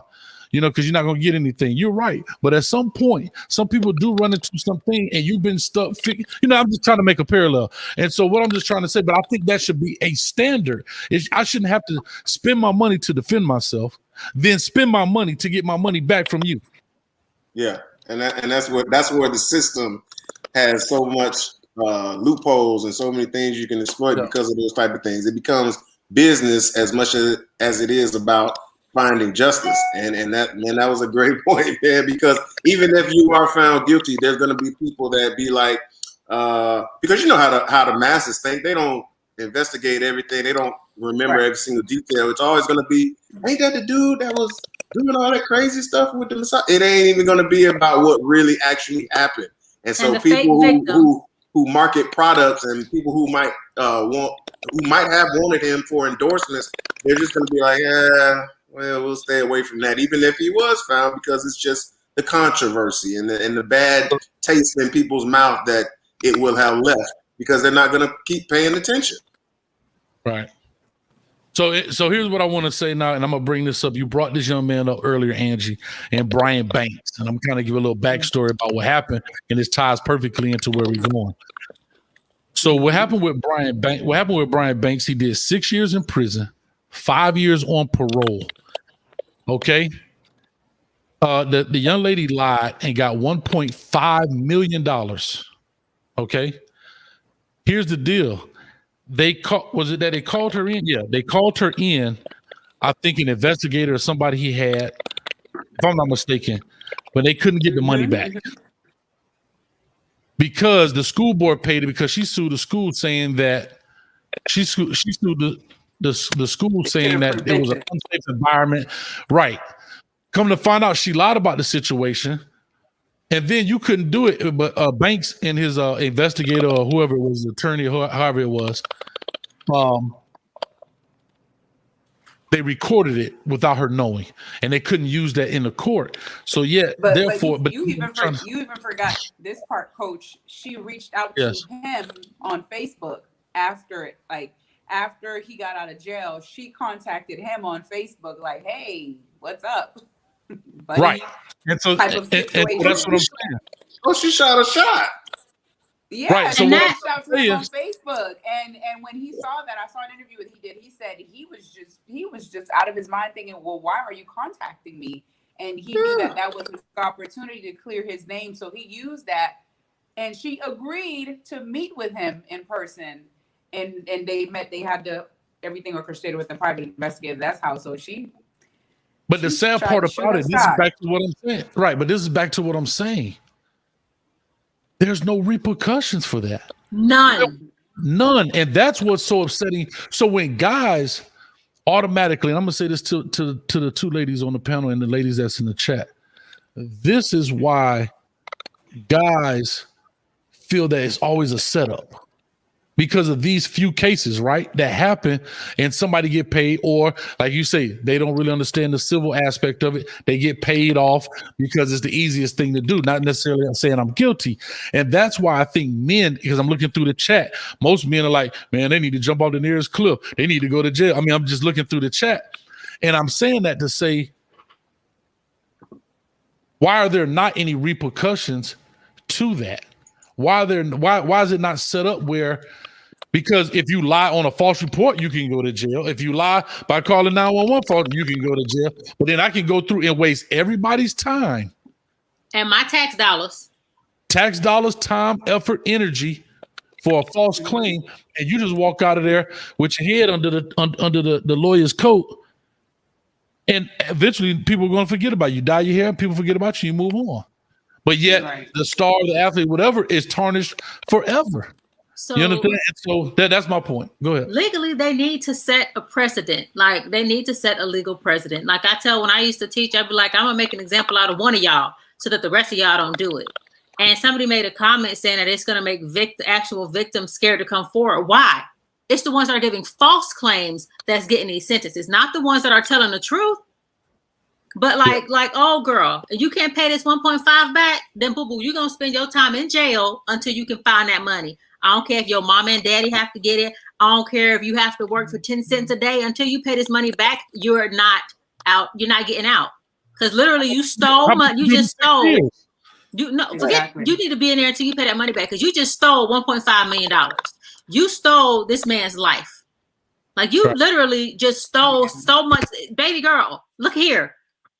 Go to jail where you really gonna get raped and you can't say nothing because you lied and you thought and she knew she was gonna get something from it. And it's usually these celebrity people that be putting themselves in these situations. Also, like Essex said, you can't like be famous and then go to somebody's house and I think something's gonna happen. Like, right. So let me say this piece now, because I have some young viewers, high schoolers that watch, and family and parents and so forth. So I do want to make this point, because this also is happening. It's rampant in the high schools right now, right? You see it happening a lot. We've all known when we went to school, these type of occurrences, especially down at Miami Northwestern. There was a big thing with Antoine Easterlin and the girl in the bathroom and so forth. But I do want a very, very small part about this. When it comes, because a lot of these high school players don't understand the consequences to some of these actions, right? They think they're playing around. They think because maybe I'm the main star, I can do X, Y, and Z, right? Because you hear it all. But I do want to bring up one. There was a young man named Marcus Dixon. I'm not sure if you guys are familiar with that story, out of Georgia. This happened a while back, maybe 2004, somewhere in there. Yeah. But anyway. He was from out of Georgia. He was convicted of rape, okay, with the young lady who lied, but it ended up being consensual. But here's what the judge did. They threw out the rape charge, but they still, because he was 18 and she was 15, getting ready to turn 16 within a month or two, somewhere in that realm, they still hit him with statutory rape and child molestation charges, with both of them being high school students in the same class. Okay, he ended up going to jail for a long time, but ended up going to my beloved Hampton University, playing ball, and now he's currently an NFL football coach.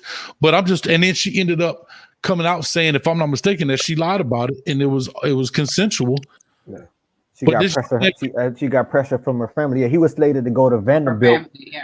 Yeah, she got pressure from, I believe it was her dad, and it came out that, it's and I feel your frustration, Brandy and Angie. It's unfortunate that there, if I know, I read a comment, and I think that's somewhat accurate. That I think there are a lot more assaults happening than I believe that women aren't telling the truth. But like in any realm, you have people who are not forthcoming and who are not telling the truth, and there should be some repercussions to that. But we just don't know what that looks like, and I haven't seen any legislation, or I'm not aware of any legislation of how that happens from a civil perspective. And from a criminal perspective, my thought is that you file a report for false claim. I mean, you get arrested for filing a false police report. I think that's happened more than anything else. I have a question. There's way less of police actually wanting to prosecute that as well. They don't want to do it. It becomes a thing because, listen, double standards are real. And the perception is because you're bullying this person, or because, we still have this damsel in distress type of mentality when it comes to women. So men, why would Banks even go meet with her? Like, why are you even giving her this opportunity to whatever? Like, no, she's toxic. And then other situations where they just don't sue the person for whatever reason. They just want to be done with it. People are not wanting to hold them accountable. It should be. And when these false reports are filed for, cops should follow up, but they just don't, because they always want to go on to the next thing. And let's face it, it's a much bigger story, and to them a much bigger prize to get a black male or male, I'd say male, but especially a black male caught up on a situation like this, because that's how it's always been in this country. I have a question. Yeah. There were some, I think they were in the Roe thing, whatever, in Purdue, I think it was. Some white guys raped someone. You guys remember that story? Duke. That was Duke. You talking about when the girl lied on the lacrosse players? Yeah. What did they do with them? Nothing. Okay. I think you talking about. And it boils down. I said all that to say it boils down to, and I hate to bring it up, but it's been coming up in the comments. Color. Like, white people that do these crimes, they get a slap on the wrist. Not even that. They be like, oh, he's never done it before. To go to what you said, Angie, they've never done it before. They're a good person. We're just going to give them a little probation for 3 months. Don't do that again. And you can still go to the college of your choice. And you can still go to this NFL. You can still be a quarterback. You can still get paid. Don't worry about it. I'm sure you fought dogs before, but you're not my thing. So don't worry. We'll just sweep it under the rug. Don't do it again. It boils down to that. And it's frustrating because if you have a black girl saying that these white guys raped her, the black girl is going to be the enemy. So it's like some victims do get chastised. Right. And we'll go because here's the thing. This is like the Stanford player. The Stanford guy was on the swim team, was raping the girl behind. She was unconscious, and he raped her. Nothing happened to that dude. So, and you're right. And so now let's to flip it to what you just saying. It is a color thing. We can't run from this, right? So now the black girl comes out and says, this happened to me, and the accuser happens to be white. Now the roles reverse. Now the victim becomes the victim, I guess, from the court of public opinion, and not the accused. We saw that. We saw that happen with. I don't know if you guys remember the case of that police officer who was targeting. He was targeting black women, and he knew that he could target black women because, unfortunately, these were women who they were on the street. They had their lives, but that doesn't make it okay either. But he was targeting these black women, and he would pull them over, he would stop them, and he would assault them, and he would get away with it. And he got away with so many cases before that became public. So we're not going to argue that. Definitely, race is an issue when the accused is involved. Like if it's a black man, then he's automatically guilty in the court of public opinion. We remember the case with the kid. He had what they call it affluenza because he was too rich. The one who had caused those accidents that killed him. Meant to go to jail. Yeah. Oh yeah, that's crazy. I don't remember his name. And they still end up running going to Mexico. Yeah, that's crazy. To Mexico, and they said it was a case of affluenza. They were too affluent. They were too rich, and that's what was happening with him. And so we've seen cases like that. And then back to Brandy's point, we've also seen the flip side that when the victim is a black woman, there is this interest in her personal life or what type of a woman she is, and there's this automatic. She's vilified if she's black. She's vilified if she's a minority versus whereas a white woman, then she's automatically the victim and she's that damsel in distress. And so I definitely think that, I mean, if we look at even the R. Kelly cases, again, he's not yet found guilty, but if this was over a dozen of white girls saying that this was happening to them in R. Kelly's case, he would have been convicted in jail a long time ago. Look at what happened with Bill Cosby, Mm-hmm. So I'm just saying that when the accused is black, we see the difference, and when the accuser is black, we see the difference in the justice system. And I don't think it's fair either way. Yeah, you're 100% correct. All right, let's push this because we're gonna try and cut this at a 2 hour if you guys don't mind, because I can go. Here's the deal. So now. Yeah, we know I can ride. I ride out, guys. So here we go. So now we talk about. We talked about that. We talked about accusers and so forth. My question is, and I asked this before. No, I'm trying to think. How do we? No.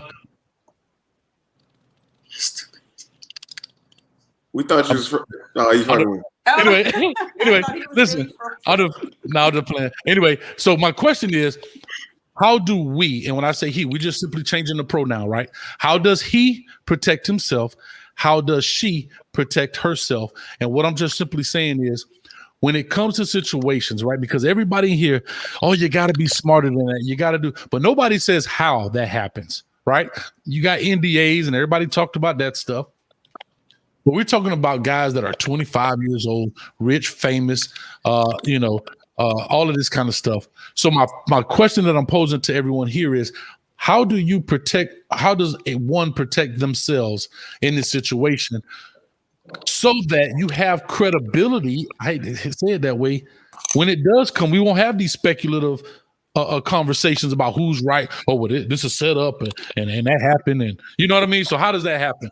I'll start with you, Brandy, because you got to give me that side eye. Look, my mom told me long time ago, when you know better, you do better. It's too many people that have had this happen before you came up. You think because, it's not going to happen to me. How many people have said that to themselves? You know daggone well from college. I used to hang out with the basketball players and the football players in college. I was that tomboy chick, still am, whatever. And you could see how chicks treated you in college. You weren't making no money, but you could see how they were acting with you in college. You can't say that you didn't know. You can't say that you had no idea. Nobody told you anything, because you are of an age, you are of a time where you can see everything in front of you when it's happening.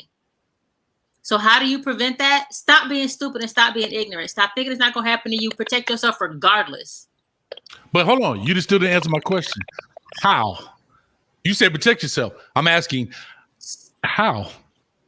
Stop being stupid. Don't let people. I mean, it's just that simple. As somebody said in the comments, have a third party present. You need to. I mean, Michael Jordan did it. He had them chicks sign NDAs. Oh well, yeah.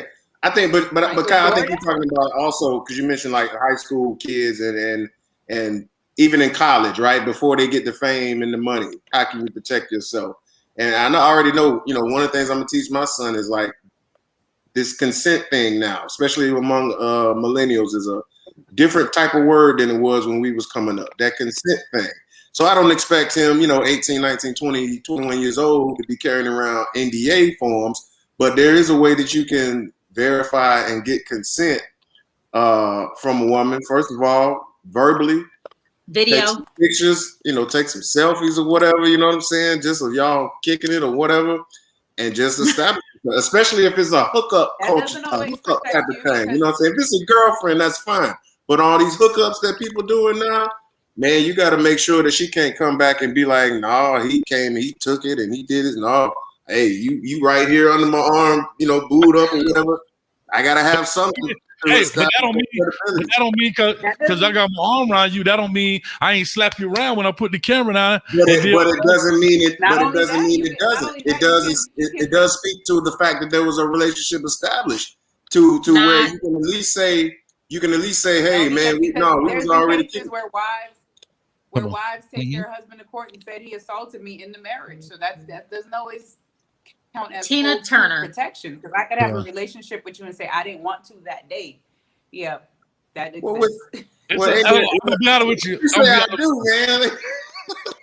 Hold on. I'm gonna be honest with you, because my man, who I thought got something to say over there, he cool. Why? Talk to me, V12. No, that's a tough situation. It's loaded. Let me tell you why. Because it's certain situation. Now, if I would suspect, to be honest with you, that with these NDAs, Deshaun probably thought, quote unquote, he was protecting himself. He had a marketing person around him who I guess was issuing the non-disclosures.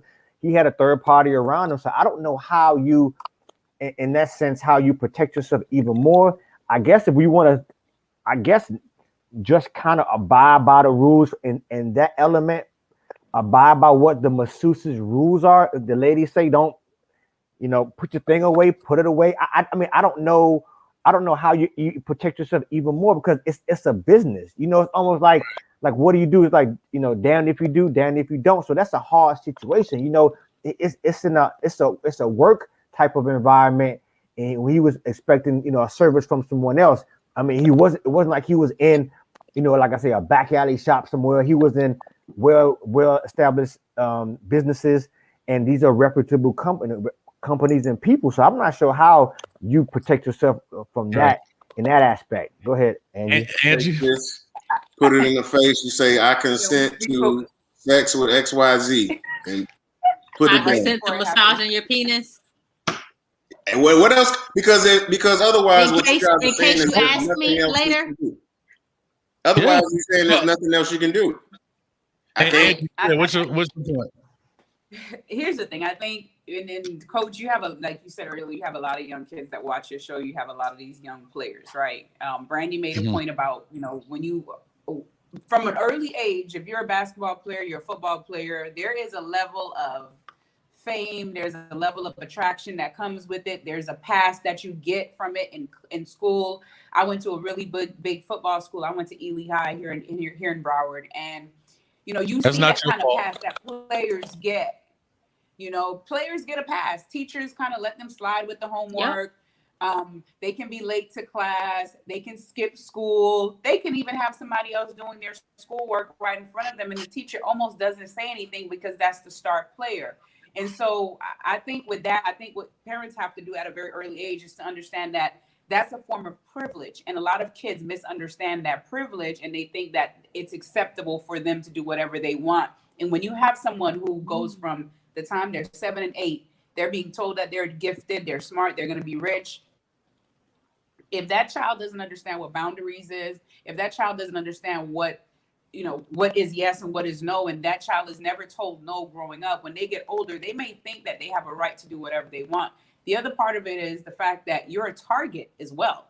We spoke about this yesterday, Coach. We spoke about how there are women who know where the players stay, what their salary is, which hotel room they're going to be in, which club they frequent, what restaurants they go to, who's their baby mama, who's their lawyer, who's their barber. Yeah. They know everything about you. So you have to realize that you are a target. And there are people that are just scoping you out. They're not just randomly walking in your life, but they're scoping you out because they look at you as a payday.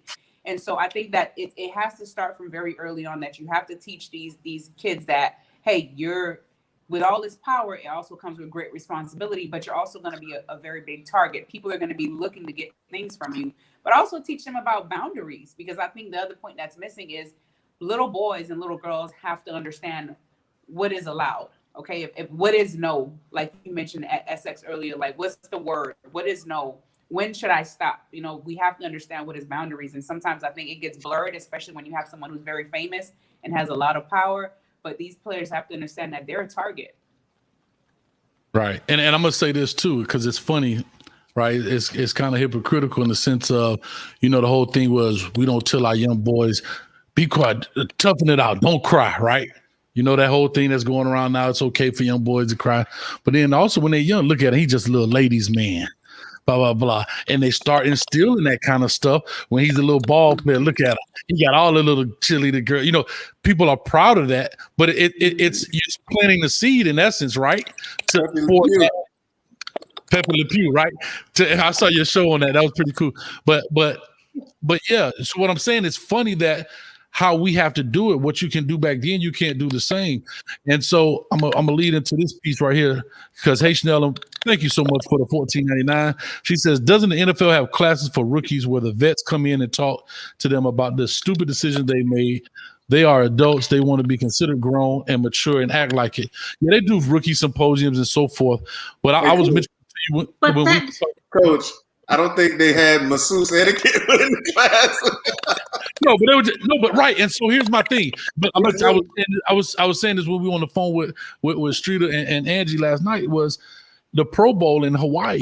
The NFL, they give them a book, a 3-ring binder with all of the known prostitutes that come to all of the Pro Bowls. Every player that's there, they give them a 3-ring binder because they try to protect their interests from this type of thing. So either they're known because they've done their research, or they were prior complainants in a case, or whatever the case is. However they come up with this database of these women, they got their pictures, everything in it, and these guys get this book. And I'm just saying how it's just so crazy. You know what I mean? In that sense. But I do want to ask this because. Can I interject one thing, Coach, before to Andrew's point? Power has a lot to do with it too, because I would imagine that if all these allegations. And, when you feel empowered, and that's what some of these athletes are, they're rich, they're powerful, they have the world at their fingertips. So it's hard to tell them no. And No. sometimes they continue to test their boundaries. And I suspect that if Deshaun would have just in a sense, and we don't know, probably humbled himself and not and allegedly continue with this activity, that we wouldn't be here. Because if the first lady would have told him no, any quote unquote probably would have cared or would have taken it to heart that I'm not doing the proper thing, then it would have ended right there. So again, power is everybody wants power, and these athletes, they have it, and we have to be able to humble ourselves and say, you know what, we can't do certain things. And if we do it, we rectify it, and we say, you know what, we can't continue to do certain things as athletes. And I think that goes a long way in probably stopping, some of the alleged activities that's probably happening with some of our athletes and entertainers as well. Because Robert Kraft, think about it, Deshaun was familiar with what happened to Robert Kraft, but Robert Kraft is a different person, and he was on videotape, and he went to the $1.99 storefront. You know what I mean? At least Deshaun stepped it up. And he went to the higher. That boy made mayonnaise and cheese slices, boy. Right, at least Deshaun, real money. He ain't got that $10 million a year money. Right, Deshaun was at 5-star hotels and stuff like that. So people do learn, but like I think Brandy said it, sometimes they think it's not going to happen to them, and sometimes you just happen to get caught on it. You know what I mean? It's allegedly. So he was going to the wrong massage parlor. He shouldn't be going where they know what time it is. Right. Can I say something to the point where don't they have the older coaches? What was it? Somebody said that don't they have like the older players, the sports season players sit down and chat? That's just like your mama telling you or your daddy telling you, leave that boy alone, leave that boy alone, leave that boy alone. You're going to do it. You're going to do it anyway. You're going to do what you want to do. I feel like Angie said, that stuff starts at home. Like you got to train your kids. You saw in middle school that girl wasn't paying you no attention. Now you playing basketball in high school, you the star, but she paying you attention. That's how they gonna do you. That's how they gonna come after you because you have this. Your job is to know who to avoid, why to avoid them, and to keep your nose clean. Yeah. It starts with parenting. The funny thing about parenting, but there's a such thing as what I call hot stove kids, right? Meaning you could tell them the stove, you can see the eyes on the stove are cherry red. I still got to touch it. I still have to touch it, right? You know that when the eyes are still red, that's why water boils, because you put it on there. But I still got to touch it, right? But less kids. But once you see your friend get burnt, you're not going to touch it. But it's always something, though. It's always something. You're always going to have somebody going to touch it. Trust me. That might try and touch it. But I think you have the responsibility of the parent, and even as a community, because we are raising so many athletes. We have more athletes coming out of our communities than any other communities. We're raising all of these artists, and again, people that have great power, great influence, and they may not even have the money, but just the fame alone. People want to be famous sometimes more than they want to be rich. So just that alone is going to attract something, and you have to protect yourself. We have to teach them that as a young age. And if you want to go touch the stove, you touch the stove, but this is what it comes with. But I told you not to. Testosterone is a powerful thing, man. You get some testosterone and some money, and sometimes you do stupid shit. Yeah. So let me ask you this, guys. Oh, you say, man, I'm along with the Chick-fil-A. Y'all still on? Hey, appreciate it, Reggie. He asked for, hey, I need my number one, Reggie. Go ahead and bring it over to the house. But anyway, listen, real quick. We almost at a 2-hour mark. Is there anything that maybe a point that wasn't brought up or something that you thought about prior to coming on here that you did want to discuss real quickly or make that point? I would love to before we kind of close this out because it's been a great show. I think we got a lot accomplished, a lot talked about. We peeled back a lot of layers of the onion. So there's some things that maybe that wasn't brought up that you guys want to talk about real quick or make a point. Crickets. I love it. I do like the point that you made. Hold on. Now when I get ready to say cut it, now you want to bring it up. I was trying to get in. I like the point that you made about how younger folks can learn from this, man, and just keep your nose clean and just you got to be careful out here, especially like you say, if you're an athlete or any type of person that's got some success that's coming your way to your life, things like this can derail it. So, man, be careful. Don't let your ego get in the way. And man, get them on tape, man. Yeah, and it's funny, man. Like to answer my own question is how or how do we, and that is he and she, protect themselves from these situations? You don't know because life is so spontaneous at times, right? You know what I mean? You do things, you go places. I mean, everybody had their certain encounters, and that's their own personal business. But you know, how you doing? Hold up, sign that right quick. Like, you know what I mean? Like, it's just, I'm in the club in the VIP section. My man got to come with the briefcase and open up. I got a box of NDAs right here. Go ahead and y'all sign. And I know it sounds crazy, but think about this. Here's the sad part about it. And I know they have to think in this realm because of who they are. But let me ask, anybody on this panel went to the club with an NDA? Anybody ever met or hooked up with somebody with an NDA? Yeah, and you have to know. No, but you have to know. But you just said the role. You have to know who you are in the role you play, and at the end of the day, I'm going to go back to the point. Great power comes great responsibility. You have more to lose than that girl at the masseuse parlor. You have way more to lose than that person in your DM. I get it. It's spontaneous. It's beautiful. We're having fun, and we don't want to pull out the NDAs. But if I have $500 million to lose, you better believe before we even have a burger together, you're signing an NDA, and I'm recording, and because I have more to lose than you have to lose, and so you have to protect yourself. But what if you was doing your dirt before you got the bag? Like, to your point, Kai, and we came up from a different era, right? So I'll just use myself as an example, just to kind of say, if I do something, 6 months, a year from now that greatly enhances my fame, but there's somebody from my past that maybe we didn't end on a good note, and now they come back and be like, oh, I'm gonna say that you did this, I'm gonna say that you did that. And that puts you in the same thing, because at the time when you weren't thinking about you was going to be famous or have like $500,000 or $500 million or whatever it is, there's still that element out there. How do you can't really protect it. It's going to be their word against yours. And just like the conversation that we had earlier, you're going to have to decide business-wise, if you want to cut that check and keep it quiet or fight to clear your name and see what happens. Right. I feel like also with the world of Instagram, the world of you come across a chick, be like, let me see what your Instagram look like. Okay, so you want attention. Okay, bye. Like, right. That's easy. You ain't got to get NDAs. Like my page, for example, it's boring. There's nothing to see here. I have on all my clothes. I'm not the one you got to worry the most about. It's that one that's shaking her butt. They got on underwear in every single one of her pictures. She might do some trouble. So that's one way to start. Yep.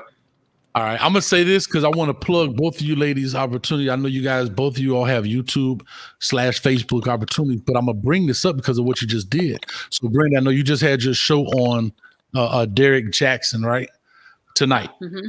Yeah. So everybody on my chat, I'm going to give you a chance to plug it, but I'm going to tie it into this.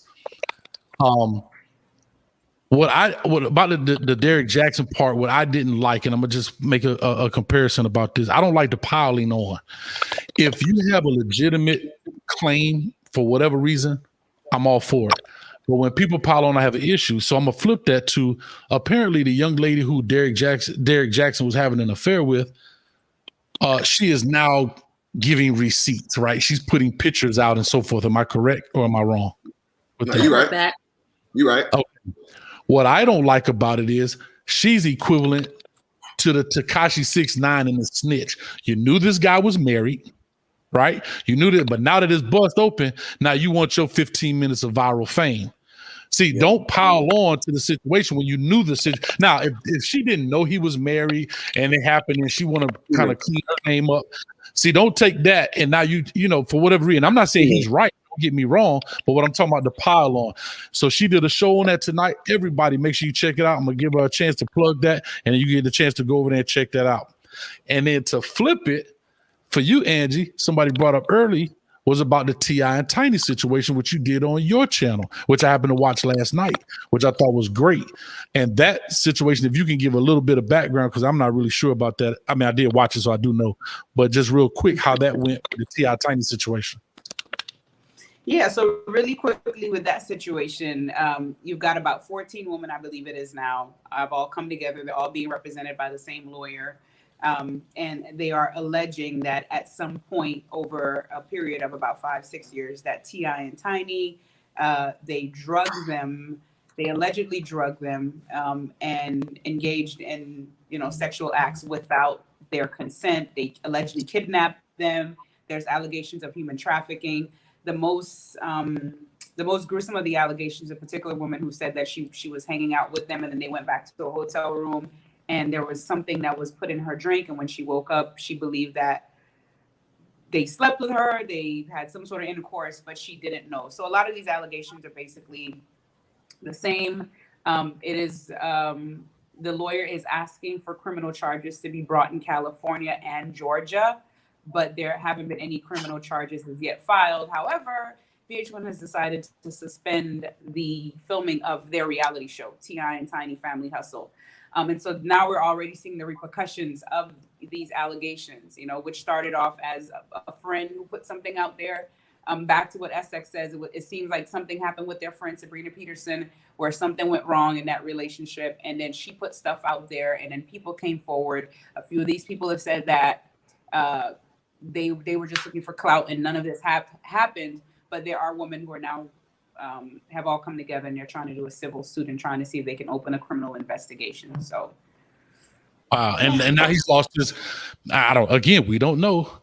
But then how do you protect yourself? You do this late. That's back to my loaded question of how do you protect yourself? We brought you into our relationship. It was all good till it went all bad. Right. But even with the camera. I think it really goes down to what I said earlier too. You have to understand that if you're powerful, if you have money, if you're famous, you're going to be a target. And unfortunately, I can't dictate how you live your life, but you have to understand that there are certain things you cannot do when you have a lot of money and when you're powerful. And if you do it, you better believe that there's going to be some sort of consequence later on. That's just what it is. Because I don't want to be famous, y'all. I don't want to be famous. Okay, 10 stacks. I don't want to be 10 stacks. That's funny, man. Brandy, can I say something, Brandy? I know no dude better mess with you because your side eye so gangster. I'm just trying to tell you, if he ever say the wrong thing, then you hear it. If he don't catch the drift, he deserve to go to jail. But your whole side. Okay, go ahead. You're outside all the way. Go ahead, Brandy, and we'll wrap this deal up. I'm gonna go back to the Derek Jackson and the girl with receipts. I mean, you gotta have receipts to prove yourself not a lie. But she should also, first of all, she's not the one that's married. It's not her job to keep their relationship together. Yeah, she was wrong for sleeping with a married man, but it was on him to be faithful to his relationship, not on her. And I'm not knocking that part. I'm sorry to cut you off. I'm not saying it's her responsibility. What I'm saying is, why are you putting it out in the public eye when you were? What I'm trying to say is equivalent. Because she's probably hurt. And two, ladies, this dude is dirty. Stop listening to him. He ain't no good. He's not here for your good. He's here for his own. He used his platform to get what he wanted from them women over the years that he was with that woman. He said he cheated on her several times throughout their relationship. They've been together for 12 years. And Kyle, hold on. I know we about to go into a whole new segment. Yeah, I don't even know why you started with this, man. Because I wanted to plug that. Oh, maybe. But because I wanted to give them opportunity, because I think they have a great platform, and I wanted maybe my viewers to have a chance to listen to just hear me talking about football all the time. But what I'm just trying to say is, regardless if you're hurt, I understand you being more hurt if you didn't know this guy was married. You knew the game. See, to me, that's what snitching is. Me, V12, and E finna go do a crime. They pick me up. I'm talking about it. But if I don't have I don't have no clue what's going on, and somebody across the street gets shot, hey, police, they over there shooting. That's not snitching. But if I'm out there committing the crime, and then now that everything is in front of me and I'm facing X, Y, and Z time, now I got to tell it, that's snitching. You knew when you entered that relationship he was married. Now that the relationship is bust wide open, you want to go on public record and say, yeah, see the house when he did the videos, that's my house right there in the background. why pile on? All I'm saying is why pile on to a situation He that was you are outside my aware of? house when he was talking about faithfulness. Exactly. No, I'm all for it. And I'm not saying he was wrong. I'm not saying she's the reason.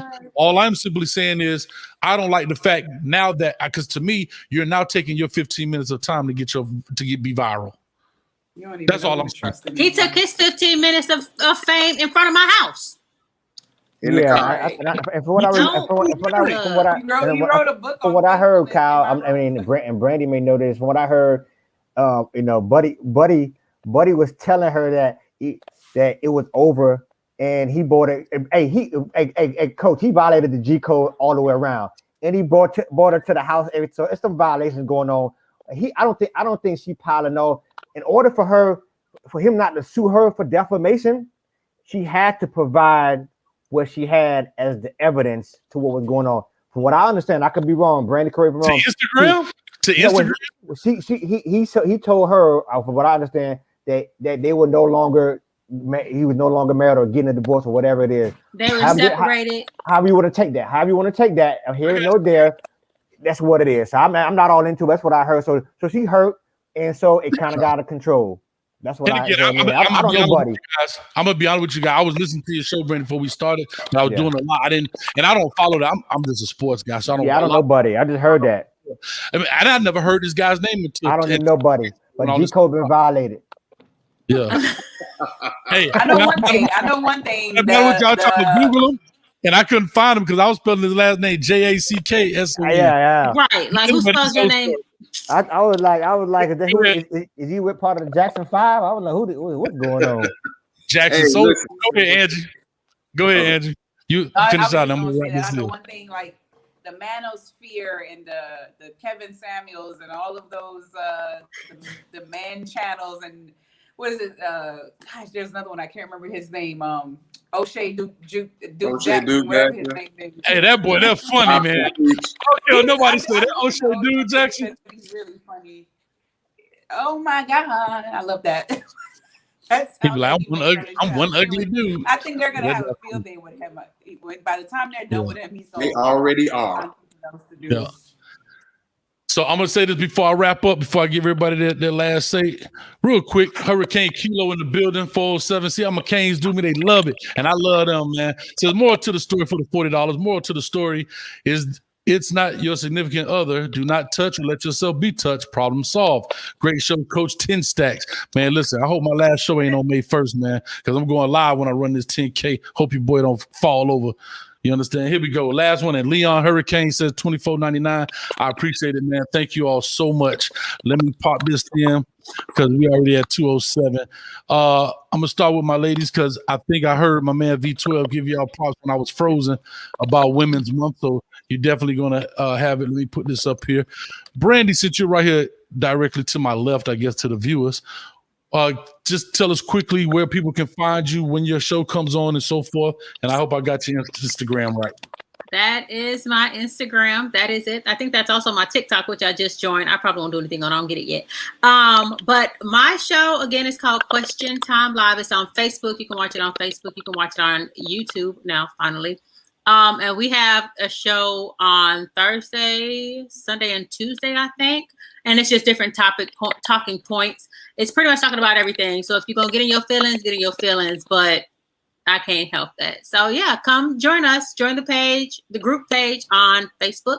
Again, that's called Question Time. Question Time Live. Because I ask questions, please answer them. Enjoy. And that's it. Again, on my Instagram, you ain't going to see no nakedness. I look good in clothes. You know what I'm saying?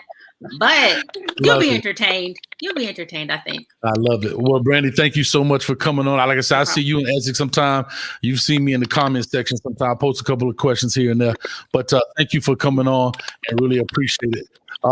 Angie, talk to us. Give us your information as well. Well, I think I have it up here, but the times and the things that you're into.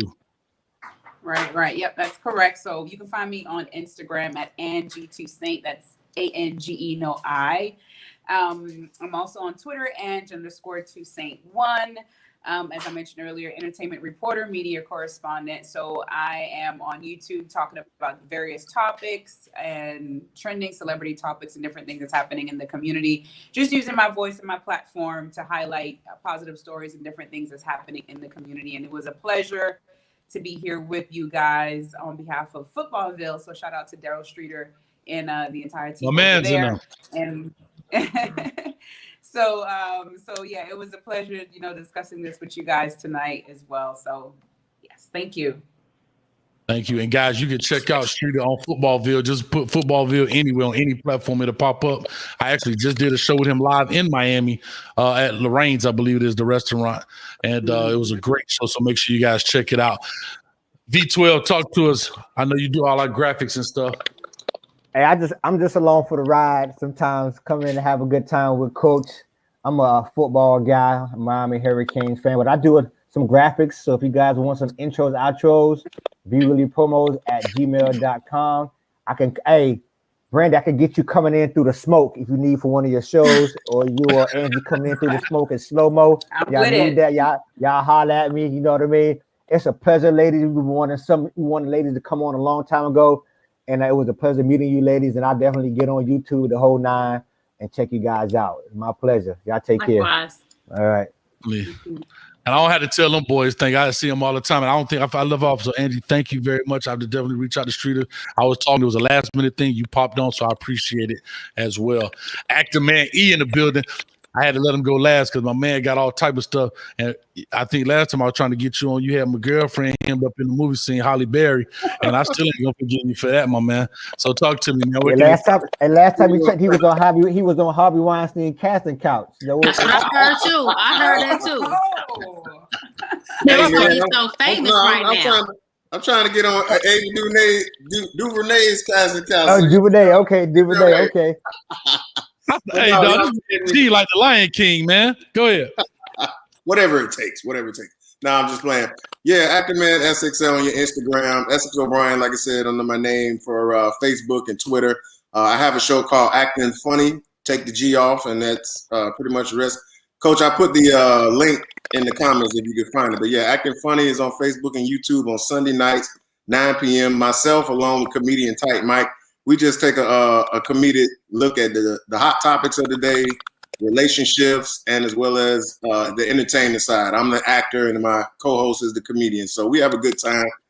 Join us. Come cut loose with us. We're going to actually have our show this week on the rise and fall of Derrick Jackson, and we're going to clown. We're going to have a real good time and just kind of have a little discussion on how that whole thing came about. So feel free to join us, like us, share.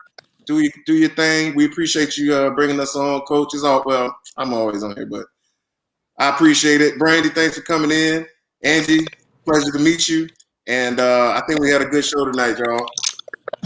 I think so all too. right, so let me go ahead and do my last little spiel. Guys, you can catch me. I drop a video every day, Monday through Friday. On the weekdays, that is WRE, which is Watch, React, and Evaluate. As well as, on Sunday nights, we do Cane Talk Live. We talk Canes football every Sunday night. I'm going to bring my usual suspects back on, too. I couldn't keep paying them cats. They charge too much, so I had to give them a break. All right. As well as on Thursday nights like now, we do Coach Hayes Football Live, where we just talk about random sports and different things happening just within football. And sometimes we go cross topics and cross sports as well. If you would like, you can catch me on Facebook as well as Instagram. That is at Coach Hayes Football. Also, you can check us out on Twitter. That's Coach Hayes FB. Other than that, I'm good to go. Guys, I appreciate the comment section jumping for everybody who donated to the channel tonight. I appreciate it. I thank you so much. And I don't know if I got anything else left to say, but I'm going to holler at you guys. Don't leave off, guys. At the end, we're going to be gone. I'm going to holler at you. All right. You guys have a good night. Thank you.